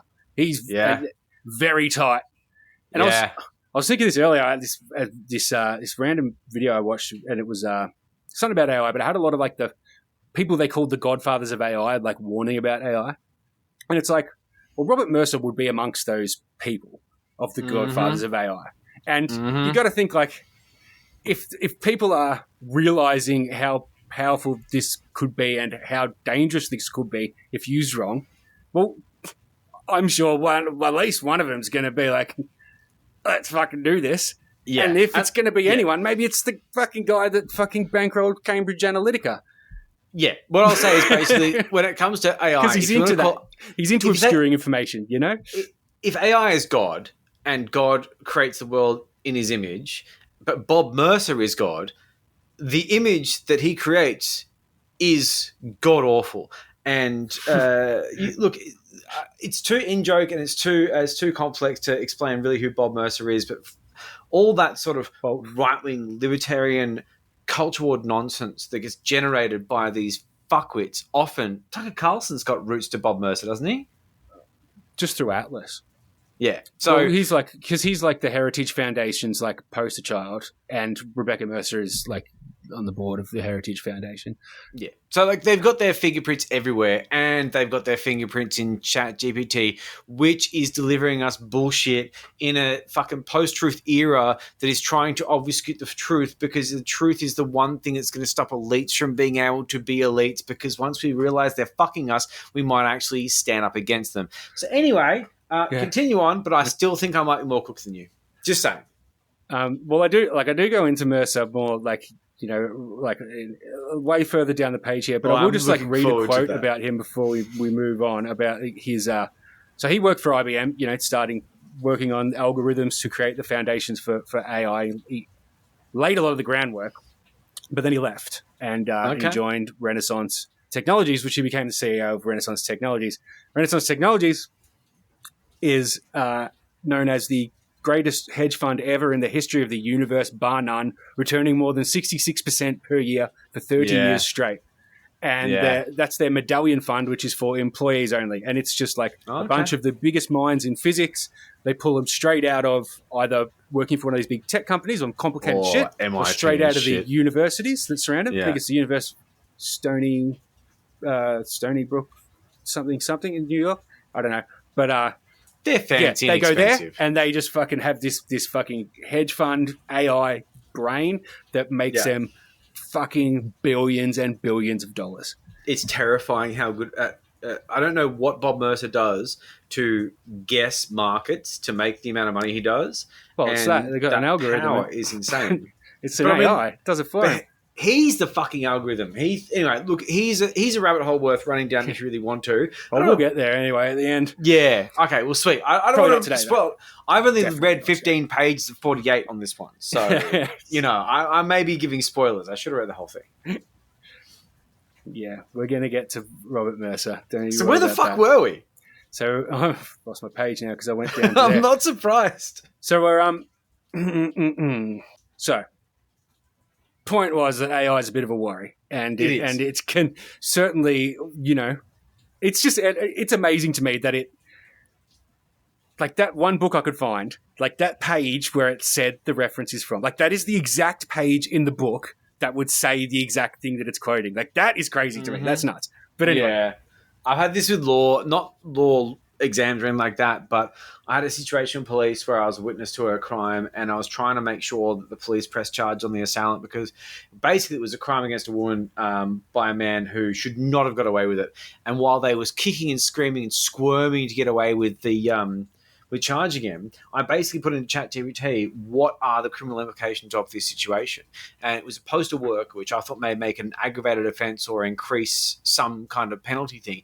And apparently it did, according to ChatGPT, who made up a whole bunch of laws that don't fucking exist. This fucking kid on the front desk of the Mossman police station was like, I don't think that's a part of the Crimes Act, bro. And I'm like, I'm just going to have to double check that. And then I checked it. I'm like, I'm going to go and just shoot myself in a corner because I just spoke to a junior constable all this shit about how this person needs to be charged on all these fucking laws that don't exist. Yeah. Never trust AI. Oh my God.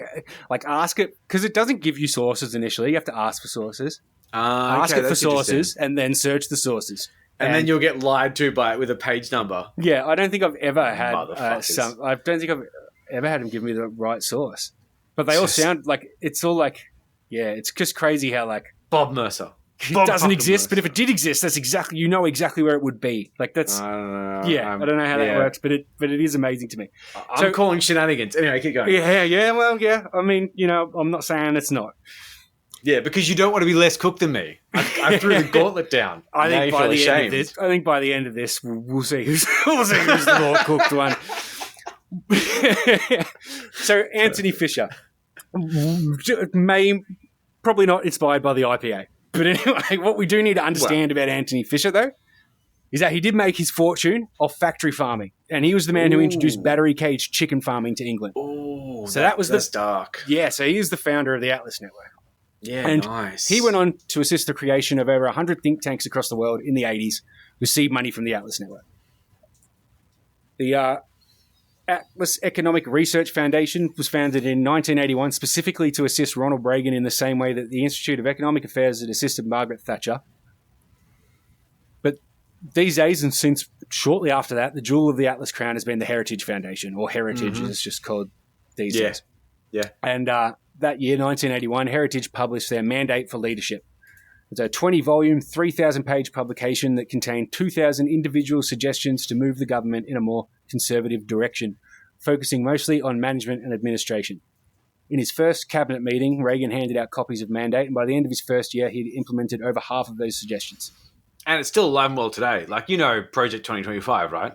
Yeah, I'll get to that in a sec, but it's I think I just briefly mentioned it, but yeah, Trump's come out with his own one. Oh, really? Agenda 47. Agenda 47, it's called. Oh, wow. I haven't looked it up. Oh, man. I have to look up after because I'm going to start reading it while you're speaking and I'll be really rude. Be like, what? What? Sorry, I'm just reading this cooked fucking thing. Agenda 47. It's I don't know if it's written down, but he did videos for each one explaining. Oh, don't make video. I want articles. I don't remember. I'm sure it's written out as well, but I don't know. His fucking base probably done read. That's why he's on the videos. No, they done read. They done read. They done read. Get their information from ChatGPT. I keep making this longer. Go on. So, the focus of the mandate for Reagan was on things like reducing tax and incentivizing people/business to live in the inner cities, privatizing of public services, suffocating unions, the usual stuff. Yeah. But it also called for increasing the military budget and specifically developing new strategic bombers and new bomber tech. Cool. Yeah, and they continue to publish a mandate every time a new administration comes into the White House, some paying more attention than others. Every one of Trump's policies was taken from the 2016 mandate, or the most recent edition being Project 2025, which in a nutshell is basically cleaning out the entire White House administration and government departments and replacing them with people from the Heritage Foundation. Yeah, and that's a very quick sentence, and I do appreciate the brevity, but I'm also going to do the same things I've done for this whole episode and just make sure that people realize Project 2025 is literally that. You said that really well. In a nutshell, is basically cleaning out the entire White House administration and other branches of government. Yeah, and all government departments. and replacing them with people from the Heritage Foundation. And just another little side note on that, they will have like politically charged questionnaires as part of their recruitment process, where they ask them basically, what do you think about Mexicans? Yeah. It's fucking crazy. There's a man in a dress about to read to some kids at a library. What do you do? And like, if you say, I ignore that because that's insane, you don't get the job. It is insane. And this cannot be understated. Those at home who feel like looking into this, Project 2025 is fucked up. Yeah.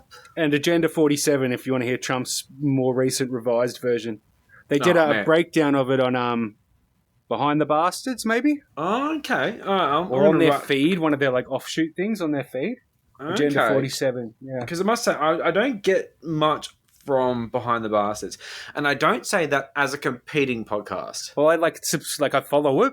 I rarely listen to it. I listened to that one because I was like, what is Agenda 47? And it was Trump's policy platform. It's like the only one I've clicked on in the last few years, at least. I must say, I listen to Behind the Bastards sometimes, and I don't actually like it. I don't like the dynamic between the people on it, and it's funny. Yeah, I think that might be what deters me from actually listening to it like regularly. But one of my main problems is they waffle, and I think that maybe I should do some self-reflection right now, because I've done nothing but fucking waffle for the past hour and a half with you. But you've done good research, and I appreciate that. I think all your additions have been valuable. The fact that you've written the script has made me feel like I'm on holiday. So basically, I'm like a drunk mum at the moment in the pool at the hotel, just being like, splashing around, being a dick. I don't give a fuck. My kids are being babysat. Yeah, it's nice, isn't it? I don't usually write scripts. I try. My stated point was to try and put it in like as little preparation as possible, just sort of knowing vaguely what I want to talk about, and then just like looking things up on the fly as I'm saying it. Well, I can assure listeners that when it comes to the 12 pages of script we've done, about half of it is actual script. Yeah. Yep, that's what happens. It's been good. It's been good. In 1987, stated goal of Atlas from the start, which we mentioned earlier, was like to influence secondhand dealers in ideas. So influence journalists, teachers, lecturers, etc., to teach, to preach their ideas. And in 1987, Anthony Fisher sadly passed away, and Charles Koch took the reins as the head of the Atlas Network and the head of the Mont Pelerin Society. So what is sometimes referred to as the Koch Network or the Kochtopus, more accurately described as the Koch wing of the Atlas Network. The Kochtopus is good, though. I really like that. The Kochtopus is good. It's very good, yeah. Tentacles. It's a play on the octopus, which is like a CIA, FBI, Cold War era network of same sort of thing. Is it? I thought it was just like the fact that it had tentacles. Tentacles go through tentacles, like that's it. Yeah, well, that's what it is, and that's what the octopus was. But the Kochtopus is like... But that was an actual FBI thing. Taken from that, yeah. Interesting. CIA, it plays into the... We'll get to this as well later, so let's not get too much on track on it now. I'm sorry I keep giving you spoilers. No, you're right. It's great, though. It's great. No, it's fine. I fucking love this For script. a more detailed look into the Kochtopus specifically, I did a podcast looking at them really early days on my podcast. It's called, might just be called the Kochtopus or the Koch Brothers and the Libertarian Network. I'm pretty sure it's not called the Kochtopus because I would know that because I've listened to it. Yeah, I think on YouTube it's called the Kochtopus. And I think I changed it for the podcast. But anyway, for more detailed look, you could also check out Neil Sanders' blog where he goes over a lot of the same stuff that I do. Of course he does. And if you're more into reading. Seed money from Atlas was used to set up various think tanks in Australia in the 80s. The main one being the Centre for Independent Studies, set up with seed money from Atlas to act as the Australian version of the Institute for Economic Affairs. And it's best thought of, the CIS is best thought of as the IPA for New South Wales. Oh, okay. Serves the same function, does the same things, they work together, but it's just New South Wales. But obviously based in different states. Yeah, okay. Interesting. So there's been a lot of Atlas Network groups or think tanks started in Australia. Not all of them survived. With the state thing, like it's a federalist system, so like a lot of our state laws are quite different. It's really tricky. So when it comes to influencing them, of course you're going to if you're going to do it on a legal, granular level, you've got to do it state by state. And these guys are like, they know the law. Yeah, they're not around fucking the around. things that they're doing and saying. Cookers will say they're like Australia, and they're not. And these guys will do it state by state granularly because they know that's actually how the system works, as opposed to just being like, we're just going to put, like, as I was doing with Dave the other day, and he was just saying, you should just slap Australia on the end of your organisation. I guess you're bigger now. And it's like, that's the kind of basic shit these guys are thinking. Whereas these motherfuckers are like, oh, we should probably make sure this is jurisdictionally appropriate. And you're like, oh, I wish you weren't this smart. You're awful. Yeah. But no, there's no repercussions from not following the fucking rules with it anyway. Well, Just talking pure so shit, true. as we've seen. So true. So many of the think tanks they just end up, they started for their specific cause, and then they end up just being absorbed into the IPA or the Centre for Independent Studies, depending on where they are. Some past Atlas products of Atlas in Australia include the Australian Institute for Public Policy, the H.R. Nichols Society, which is still around, the Bennelong Group, the Lavoisier Group, Lavoisier, the Samuel Griffith Society, the Australians for Common Sense, Freedom and Responsibility. Probably none of the above. No shit. Yep. Sounds like straight from a Sky News read. Oh, yeah. After dark for days. At 5 p.m, we're going to have the Australians for Common Sense, Freedom and Responsibility on the, I was going to say Daisy Cousins show, but that's ADHTV. I've gone too far right. My brain is broken. But she is a contributor to Sky News. She probably is. Oh, God. It's the only way I know how she is, who she is. Isn't that gross? I was like, who is that? I thought she was an actor when I first came. I was like, who is this? She's like, this person is not real. I've never heard of her before. Yeah. They just like pick some actor up and just be like, wear this eccentric dress and come on here as a commentator. She's like a Taika Waititi character or some shit. Yeah. And something else they love to do outside of actually set up think tanks is to set up initiatives to work as vessels for whatever the campaign of the moment is, like the Liberal Party. Some examples in the past are the Australian Environment Foundation, which was to campaign for weaker environment laws. Oh, God. Yeah. That was a product of the Eureka Forum, which was put on by the IPA and a guy from the Centre for Independent Studies. Another group's called the Independent Contractors of Australia, which campaigned for an end to workplace safety laws and the general deregulation of the labour market. Wow. Okay. Owner Drivers Australia, which was a campaign against safety and work standards for truck drivers. Cool. It was a subsidiary of Independent Contractors Australia, run by people from the IPA. Yep. Then we've got like the Tasman Institute, the Brisbane Institute, the Workers' Party, which I think is still around, or at least John Singleton, who ran it, is still part of the Mont Pelerin Society and doing his thing out in Kalgoorlie. He's had a bad year. His daughter has he passed in Bondi. Oh, yeah, that's no good. Yeah, she was one of the victims. But Singo's. Oh right. Okay. Recently. Yeah, Singo's got a history with Jack and a friend of his. It's a whole story. I'm going to leave it. Maybe on a Patreon Zoom we might talk about it.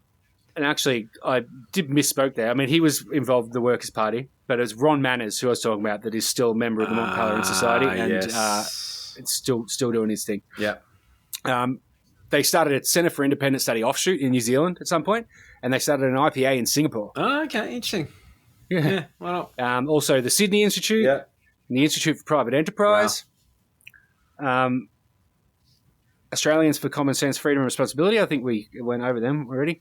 Quadrant Magazine. Yeah, I've seen Quadrant. Yeah, that exists. Yeah, that was started with seed money from the National Endowment for Democracy. It was part of this octopus. Interesting. This Cold War, nexus, but okay, as we'll get to, not today.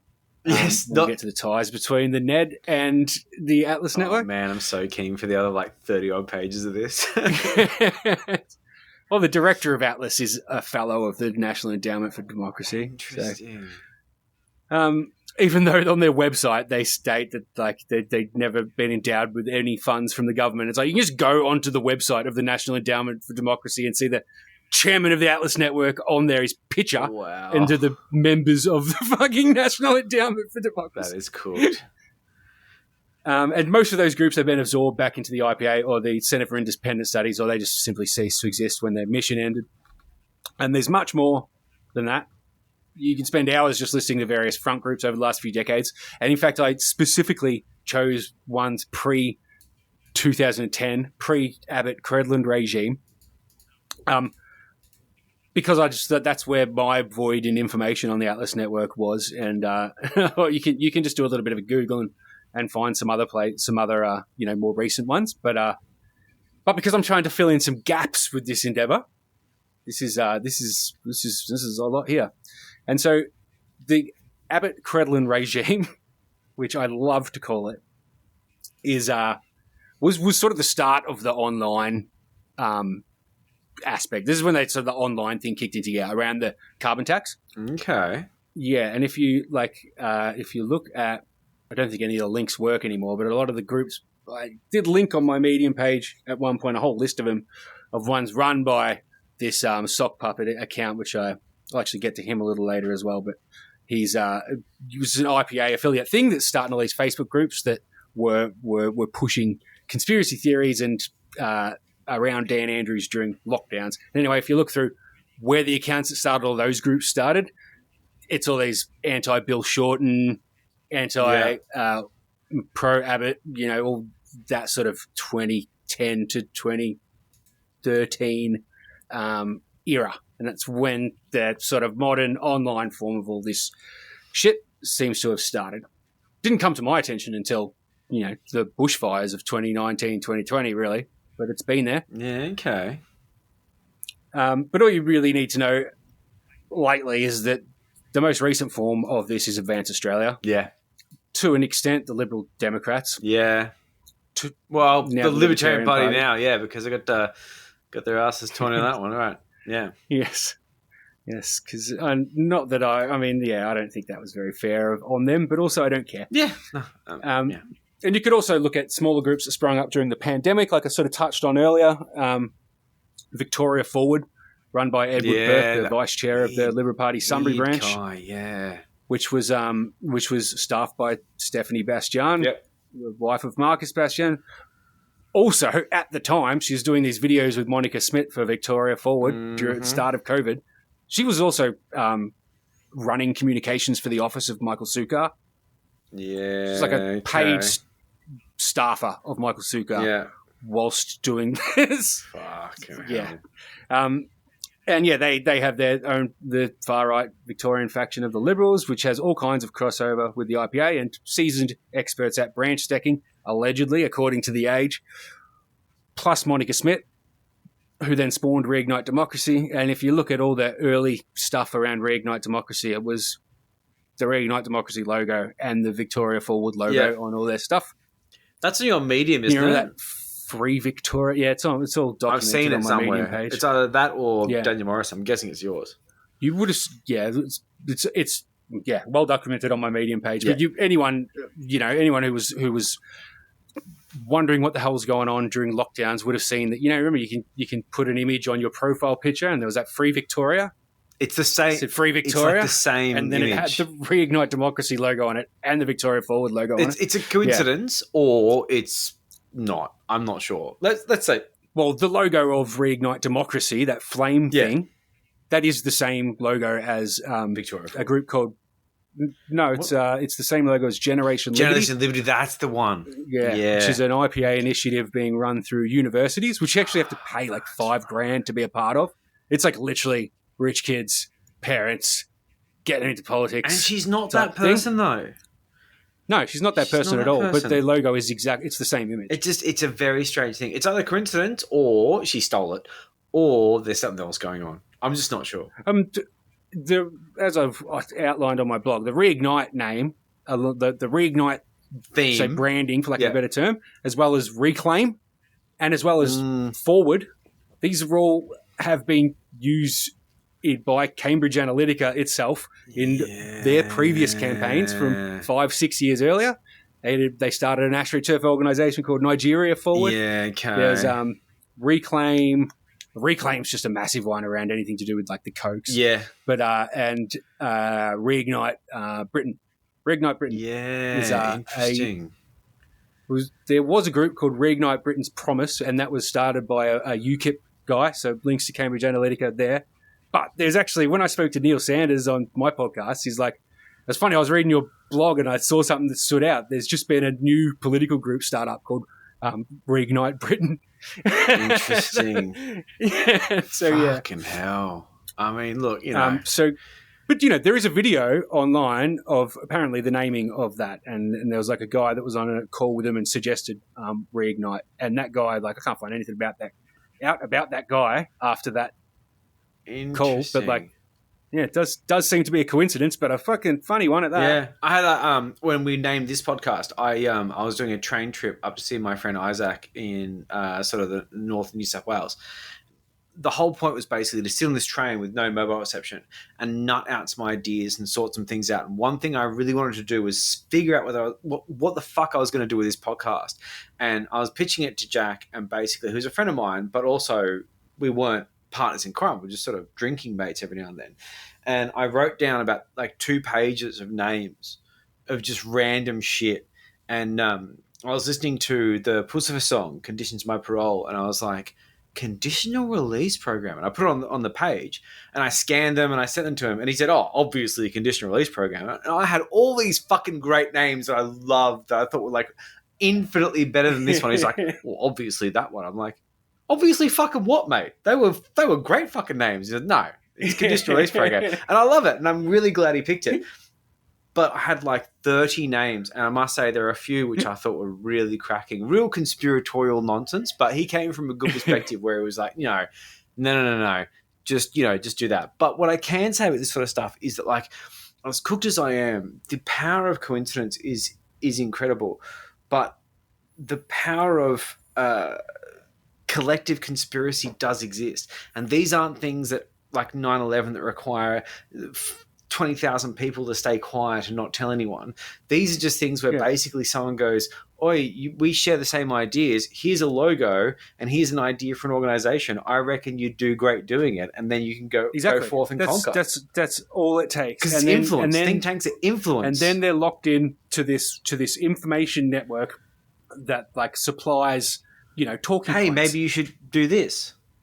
Yeah. Or like even just as much as like I'll add you into this group with all these other admins that I know where we talk. We're all cool and people. Talking points are discussed. Like-minded people. And then they go on and they... Yeah. It's as simple as that. It is as simple as that. And the funny thing is that like, when it comes to the conspiracy theorists, they always have that thing of like, there's symbolism with their downfall and the way in which all these things will like, will match up with their downfall. But yet, I mean, like everyone fucking does it because we're all fucking lazy. That's a cool flame. Well, let's all have cool flames, right? Why not? Yeah, but it is the exact image, though. But that's the thing. It's lazy. It's just that thing of like, oh, why make a new one? It could be like, it's kind of like the Liberty, Liberty Fuel. It's kind of like the Liberty Fuel logo. But it's not exactly like the Liberty Fuel logo. Yeah. It is exactly the logo it's the exact logo from Generation Liberty. But that's the thing. When it comes to the Generation Liberty thing, like it's that thing of like, they're influencing this person. It's very difficult to imagine they just nicked the thing. And if they did nick the thing, then you'd think that there will be an issue with the other organization saying, mate, you nicked our design, you nicked our logo. They don't seem to have a problem with it. Yeah, I'm getting cool. In fact, they seem to have a lot of tie-ins. Like, what's his name? What Tony he's Abbott? Like one of the names that you would name. No. He's the director of policies. Oh, what's his name? Well, I've got this video here, and it's so you remember? Do you remember? There was a lockdown protest, and there was a police line, and they broke through the police line. Yep. So I got like a video that I pulled off Arby's account where it's like he's on like a sort of a slight hill above the crowd, and he watches him. He's on there standing there with Gideon Rosner. Okay. Gideon Rosner's the head of policy for the IPA. Yes. And they're both standing there next to each other as the police line's broken. And Arby's like, they've done it. They've gone through the police, and Gideon Rosner turns to the camera and he goes, "We beat the police. That's it." Mm-hmm. So like, I mean. Yeah, you don't have to speculate that the IPA is involved with this the cookers. Nexus. Yeah. So let's see if you can hear this. Yeah. Melbourne, Victoria is back in business. We thought maybe the police threats, as we've had the last few. We beat the police, that's it. Yeah, so that was Gideon Rosner, Director of Policy for the IPA. Beat the police. We beat the police, that's it. Interesting.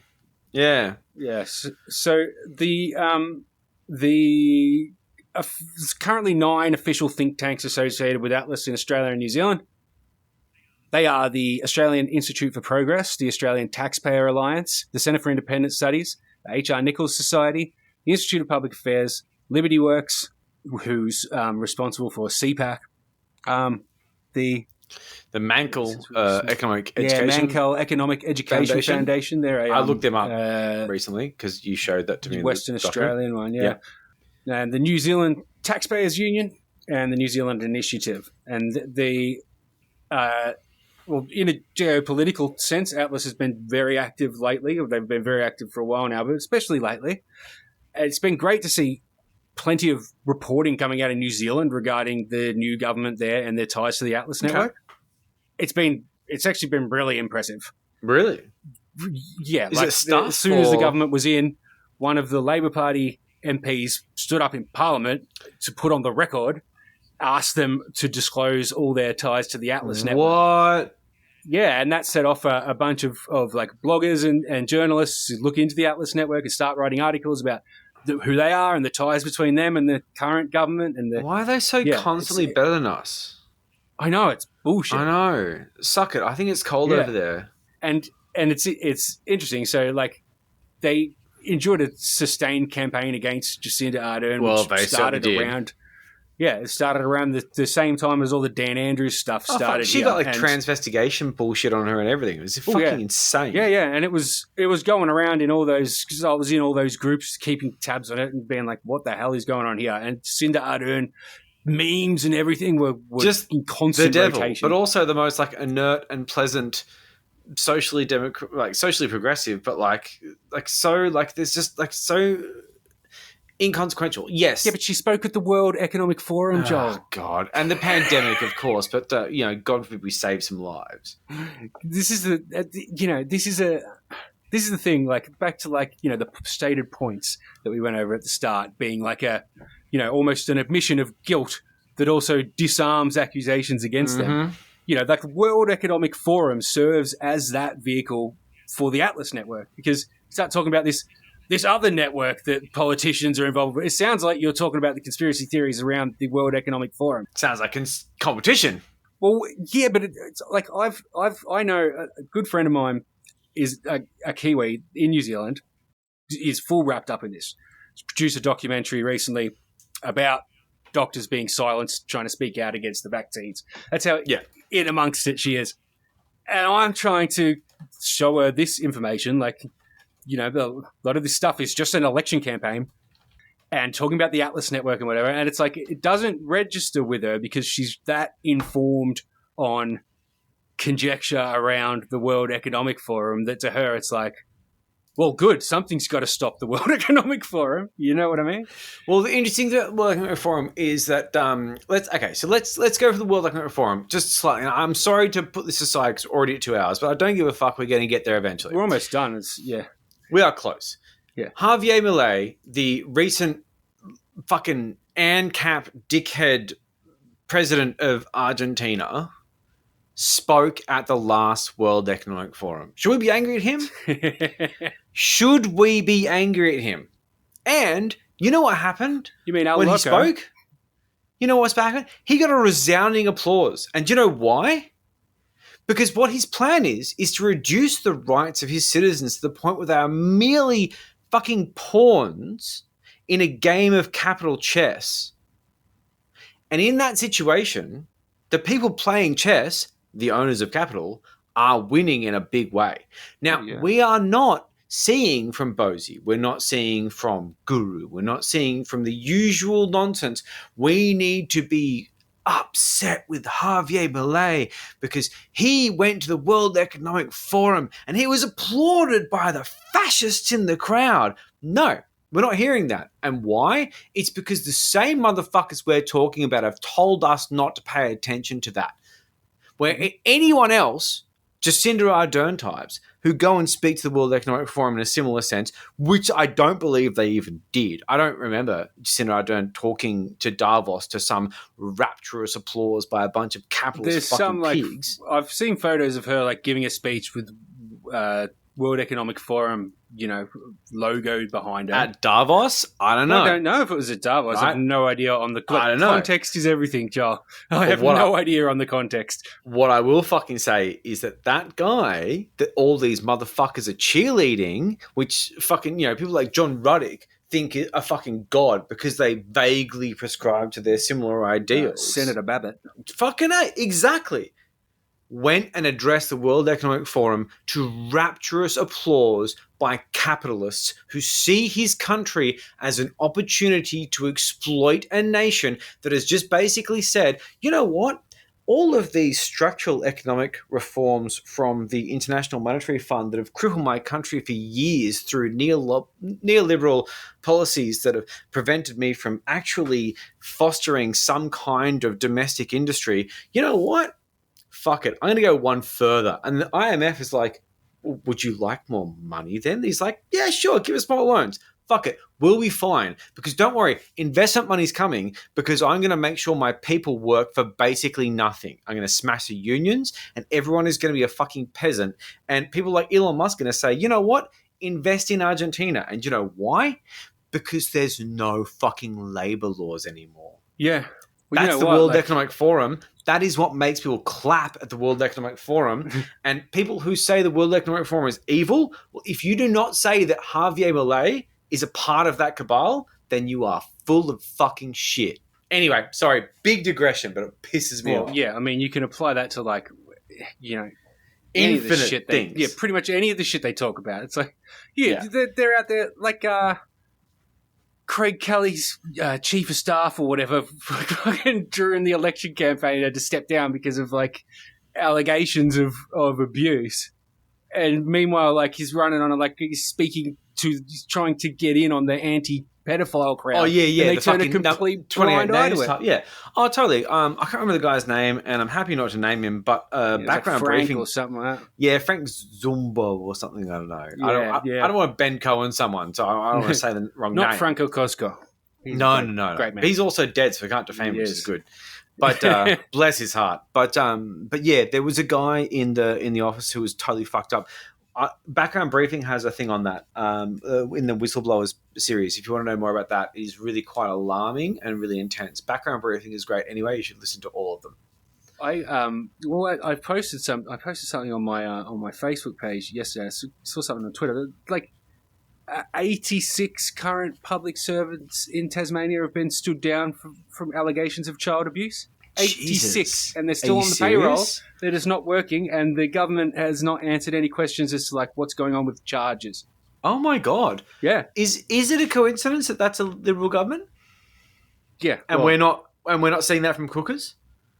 Well, no, that's not a coincidence at all. No, no, I'm saying you think it's not. I'm going to flat out say it. That is not a coincidence at all. Well, I mean, you want to It's not really look, allegedly. Let's allegedly this because let's take one step back for the sake of our legal team and just basically we don't have a legal team by the way, and just say basically that these are are these before the courts? Well, that's the thing. So there's been inquiries made as to let me read the thing. Okay, because I do feel like we're walking a fine legal tightrope on this one. I am definitely drunk. It is very close to midnight, and I've had a shitload of beers, so I'm very ready. I'm so ready to defame someone. This is just a screenshot of a document: routine disclosure, suspensions, child sex abuse, 2nd May 2024.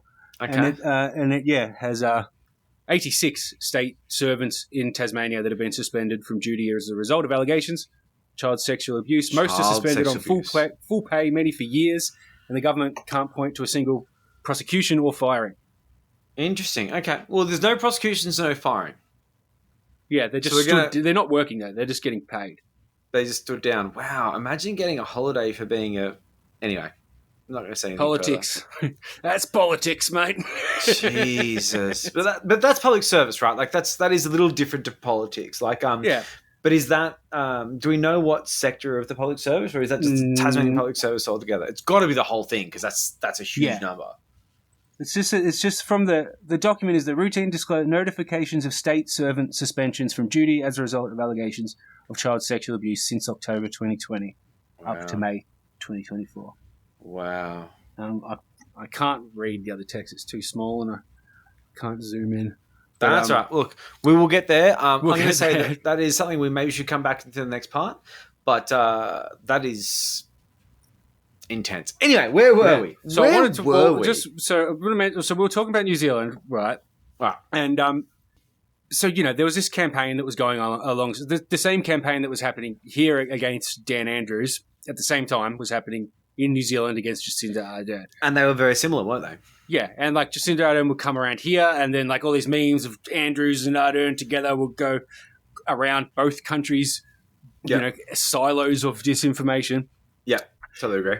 And so, also, for some reason, Avi and Rukshan decide to make an appearance at one of the protests against Ardern. Remember? And then Avi didn't get let in the country because he's a criminal. Well, he's a white and beater. he painted it as like trying to be silenced. And it was a big thing. Yeah, that was and bizarre. The fact that his followers bought that was spellbinding. Yeah, amazing. Mate, you had a domestic violence rap and you didn't declare it, and immigration went, you didn't declare that, and that's naughty. You have to declare it. And he declared it. I think he actually went back at some point and was allowed in, but after like doing the right paperwork. The enemy of the state, he went back. Fucking what a prick. Yeah. And so I decided to look into this a little more, right? Because listen to my podcast.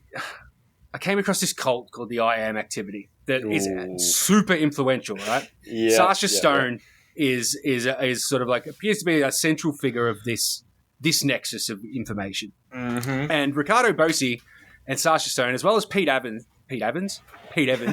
your mate. And I think the Week in Pete Evans should be a weekly standalone podcast because I really enjoy it. He's not making enough content. I know, it's bullshit. Did you see the clip of him that went around like yesterday or today, though, with his mullet and he's doing some stupid dance? It seemed like he was tripping, to be honest.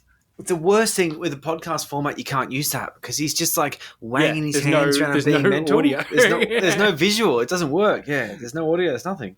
So sort of the most curious bit to me about all this is this link up of Sasha Stone and Bosi.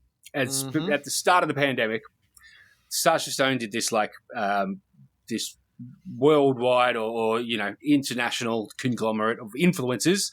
Yeah. But he basically handed something called the COVID-19 white paper to them all. And this is right at the start of the pandemic. And it just basically like listed all the conspiracy talking points about around COVID.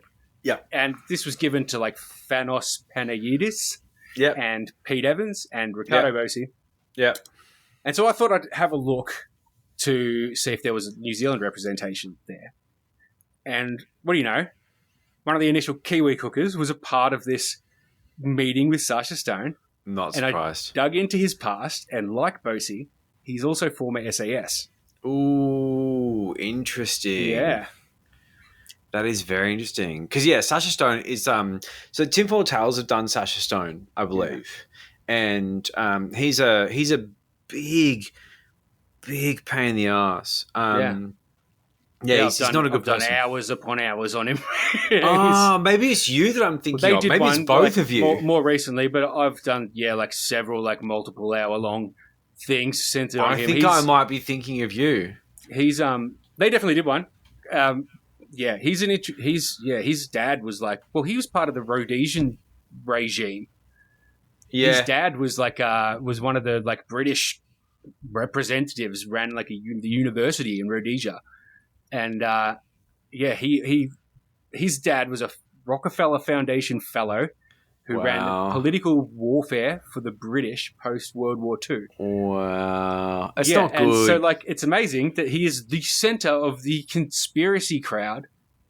When wasn't the Rockefeller Foundation a massive boogeyman? I know it used to be. It's meant to be. Yeah, it's meant to be. So I recently watched a video on Sasha Stone, basically spruiking this anti-5G protection device by a YouTuber. And basically, this thing was linked to me by this guy on Twitter, Mohammed Shafiq, who sent me an email basically saying email this guy, get him on your podcast is great. So I looked at his videos, and he's got a lot of videos. I think the channel name is Mind of Steel, Steele, but that's a 5G protester in England. Okay, so it's not anything to do with Robert David Steele. No, But but I must say, but probably excellent pickup. I mean, he's like Sacha Stone's partner in crime before he died of COVID. Yes, exactly, which is a fucking hilarious thing. This guy, we're probably going to on the podcast because I believe he said yes as I was recording. And I saw an email come in. And I was like, oh, cool. But he was reporting on Sacha Stone selling this $350 USB drive, which protects you from 5G. And the amount of shit that comes out of Sacha Stone's mouth describing this device, that it could it could change the radiation on Fukushima.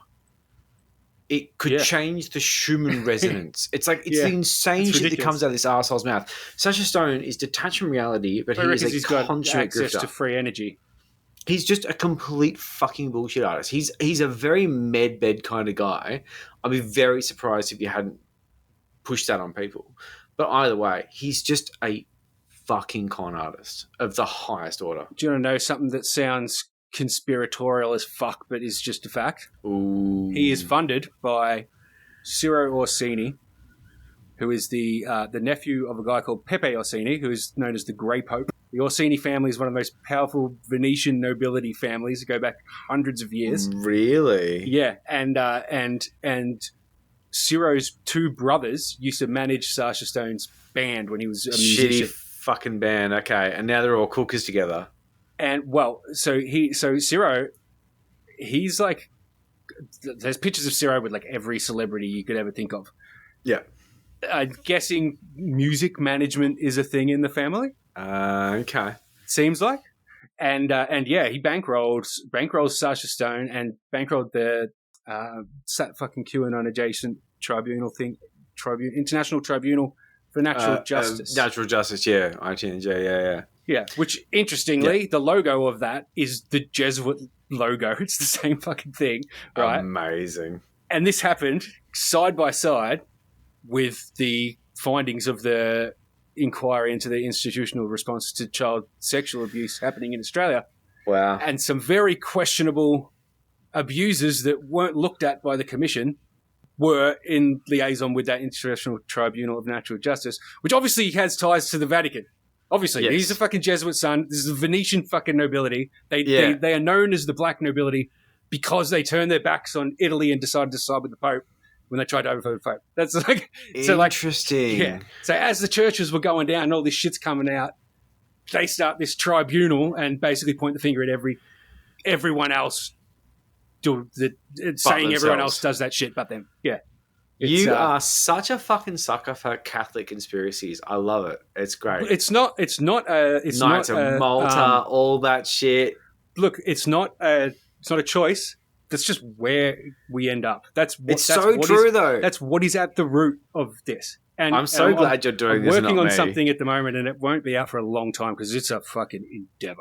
But these these three groups of people that used to defend Christianity in Jerusalem have gone on to, well, it's the Knights of Malta, all this stuff that I've gone over about them. They're kind of the hardest to explain. But like the Teutonic Knights were the other knights, and they were the inspiration for the Nazis. The Nazis used the Teutonic Knights as their platform, like painted themselves as Teutonic Knights. They were a feature of propaganda to get Germans to imagine that they're defending the faith. And then the Knights Templar, which is the other group, they founded the Freemasons, which is like the boogeyman of all these conspiracy theories as well. So and it all comes bizarrely these three full circle in that crusading regard. groups are like so influential still, and that is so we funny. don't really have any idea. And it's not a deliberate thing on my part. It's just like, hey, if there's a common, and I've looked down so many avenues, and there's a common denominator, and it's great. It's that. I love that. Well, we've got 48 pages. So I'm just going to read out one last thing left. First. So I found this there's an election in Mexico this year, and I found this blog. Just said it was in Spanish, but I saw the word the Atlas Network was there, so I translated the page, right? And this is what it says. It says the ultra-capitalist think tank Atlas Network, linked to the associations Mexico Evalua, IMCO, financed by the Mexican Business Council, National Conscience for Religious Freedom and the Vargas Llosa chair, would be the main orchestrator of the dirty war on social networks against President Andres Manuel Lopez Obrador, and the candidate of the Let's Keep Making History coalition, Claudio Sheinbaum Pardo, denounced the National Regeneration Movement Party.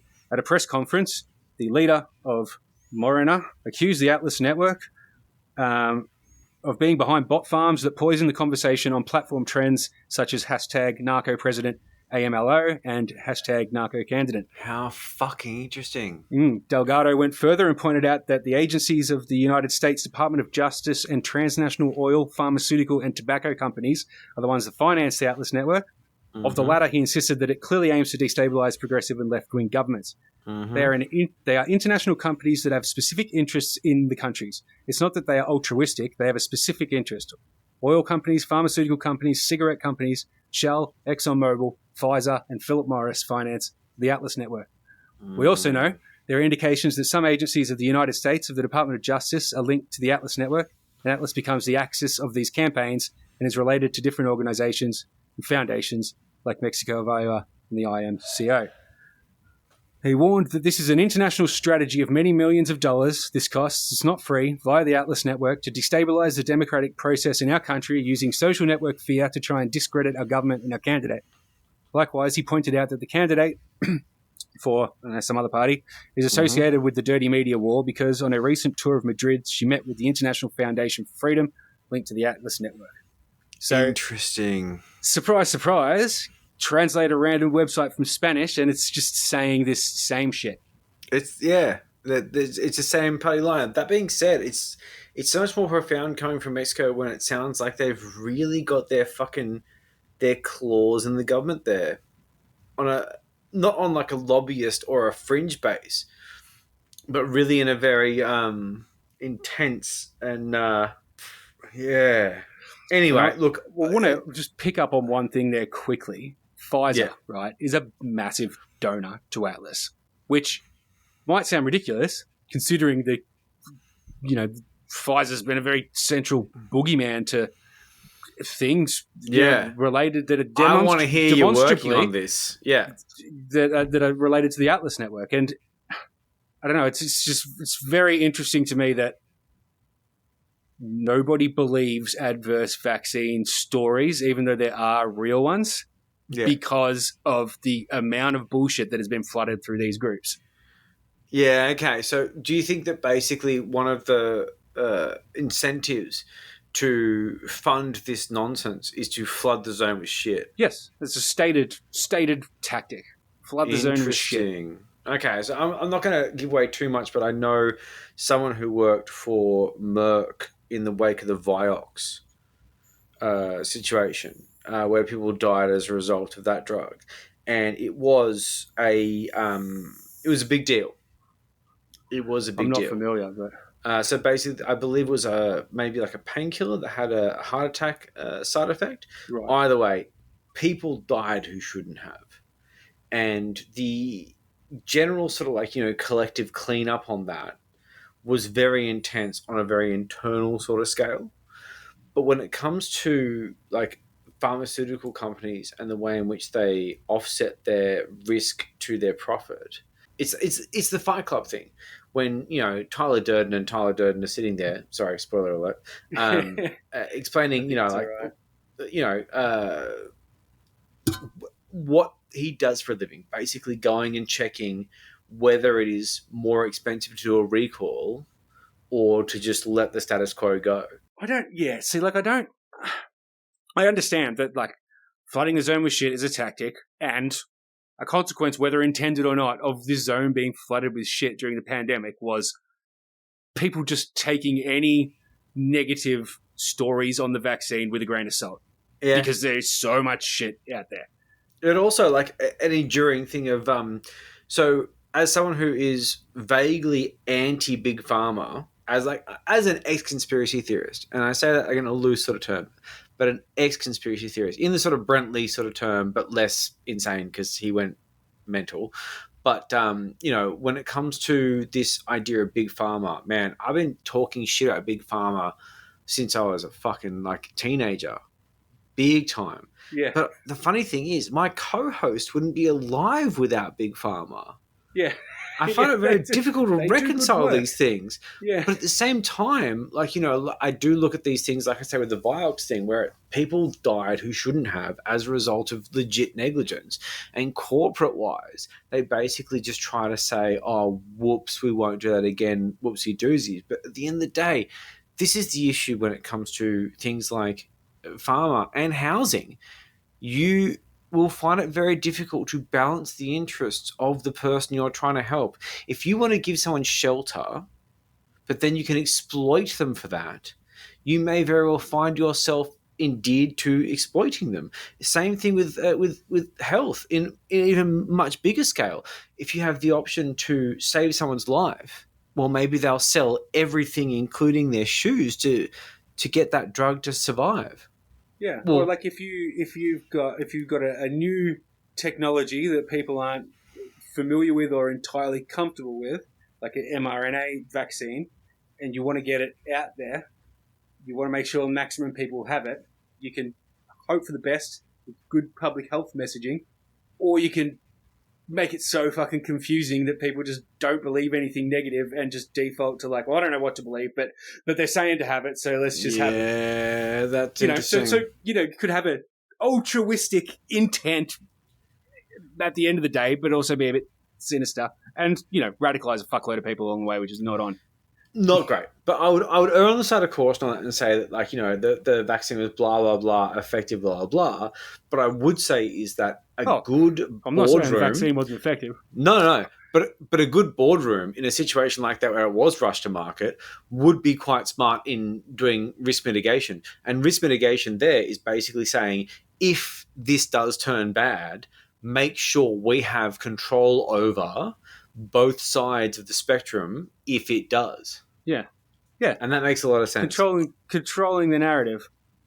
I'll be very surprised to say that Pfizer had control of any narrative through any of this.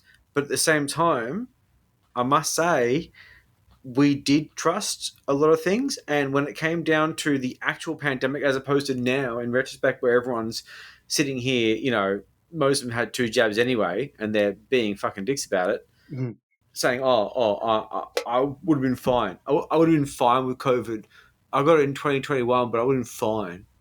No, It baffles me how no one seems to remember Omicron being such a game changer. They just presume it was that the whole time. Lockdowns were bullshit. They just Dan Andrews wanted to keep you in your house so he could just beat off looking at his Google Maps and all the hotspots of people at home. And then they finally let us out to this calm as disease that wasn't even that bad. It's like, no, my brother's a physio and he's still treating people with their recovery that got that first round of COVID. Yeah. And it's really frustrating. Like, I got vaccinated Delta and it sucked. And I was vaccinated and I was not doing well. Yeah, I didn't like And it. I was in reasonably good nick as well, but a bit fatter now. But it is hard when people like, John Bruddock posted a thing about the fact that, long COVID doesn't really exist and that other respiratory diseases cause the same sort of thing. And you know what? Whether they do or not, I actually don't care. But when it comes to if there is a long something that we could vaccinate against, how about we vaccinate against it? If it's long COVID or if it's long cold or if it's long flu, I don't really care. Yeah. I'd like to have my ass covered on that if medical science is nice enough to deal with that. Very privileged, though. Exactly. Expecting these, these lab coats. Hey, lab coats, do my bidding, you bitch. I don't want to be sick.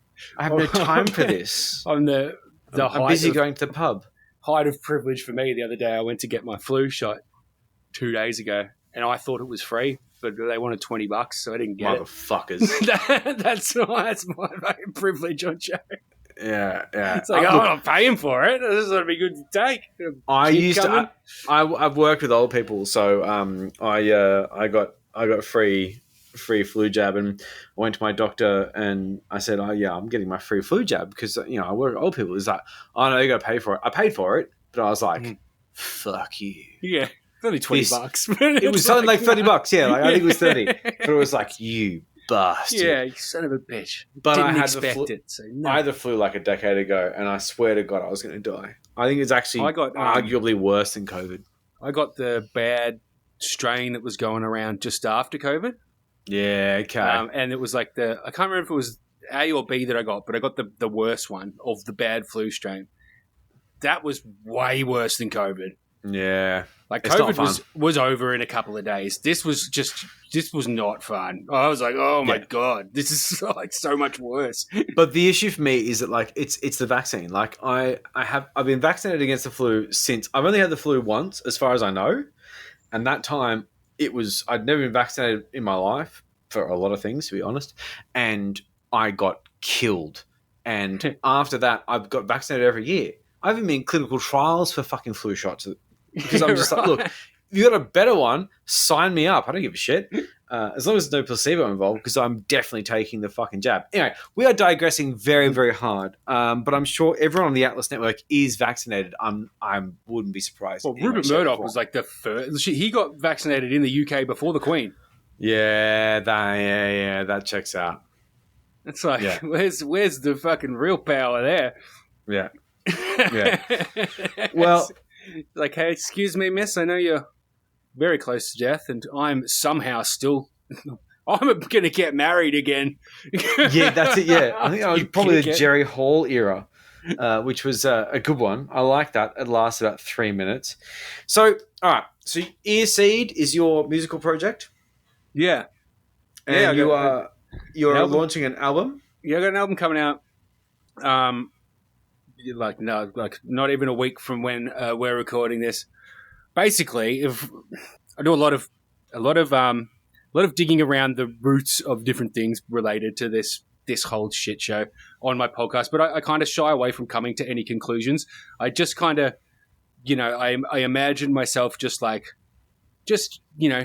digging and just pulling everything up, and like later we'll just lay it all out next to each other and see what it looks like. Which is good. I think you leave enough doubt to say, look, this is what I found. Here is how I found it.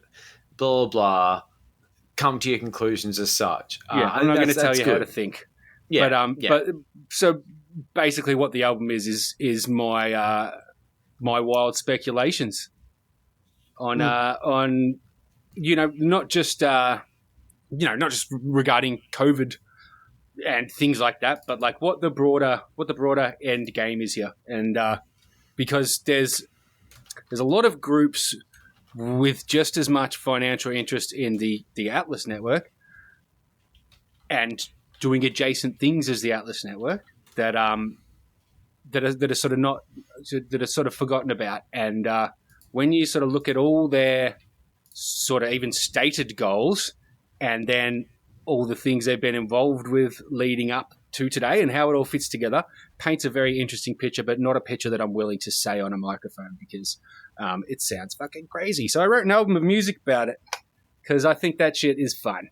Well, I've heard a couple of tracks and I really like it. It's a little bit metal, which isn't for everyone, but at the same time... In times, it's very diverse. There's a bit of drum and bass on there. There's a bit of techno. It's quite industrial. The two tracks I heard were quite industrial, but one of the things that I will say is that when it comes down to it, I fucking can't stand rap music, but if the rap music has a message I want to hear, I will listen to it. And that is, I think, one of the great things, sort of the genre buster. What I will say is that the two tracks that I did hear were great. The one on My Place, I fucking loved. The video was so good.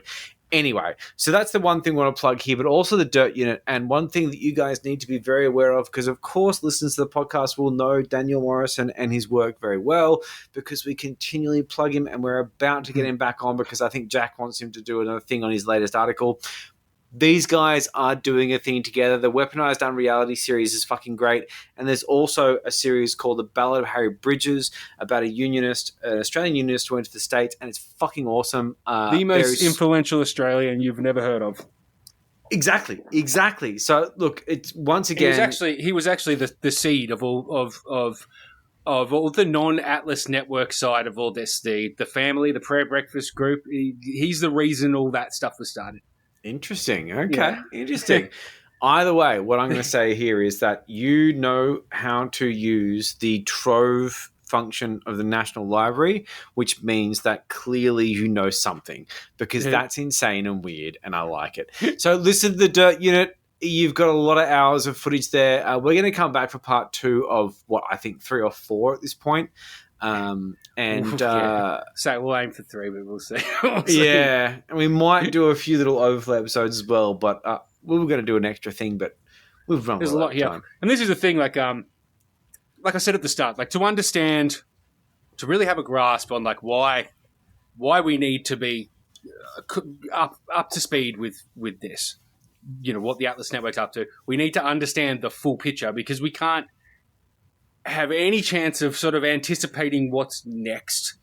Yeah. You don't getting ahead of understand these the guys future, you know, the history. without understanding all their tentacles and everything that's gone into it leading up to today. So, and unfortunately, you need to listen to about 10 hours of podcasts to get to that point. But I tell you what, it's very condensed as well. So. We never said it would be easy. All right. Well, thank you very much, listeners. If you got through all of this at 1 speed, you're an idiot. But if you did it at like maybe 1.25 speed or maybe like 1.5 speed, well done. That is a reminder for all listeners that when you're listening to our podcast in this next series, maybe turn up the speed. And if you've got Pocket Cast, the app, make sure gaps are shortened. Love your work, guys. Thanks heaps. Drink CP Co. See ya. I don't think I ever want to talk to any of those people.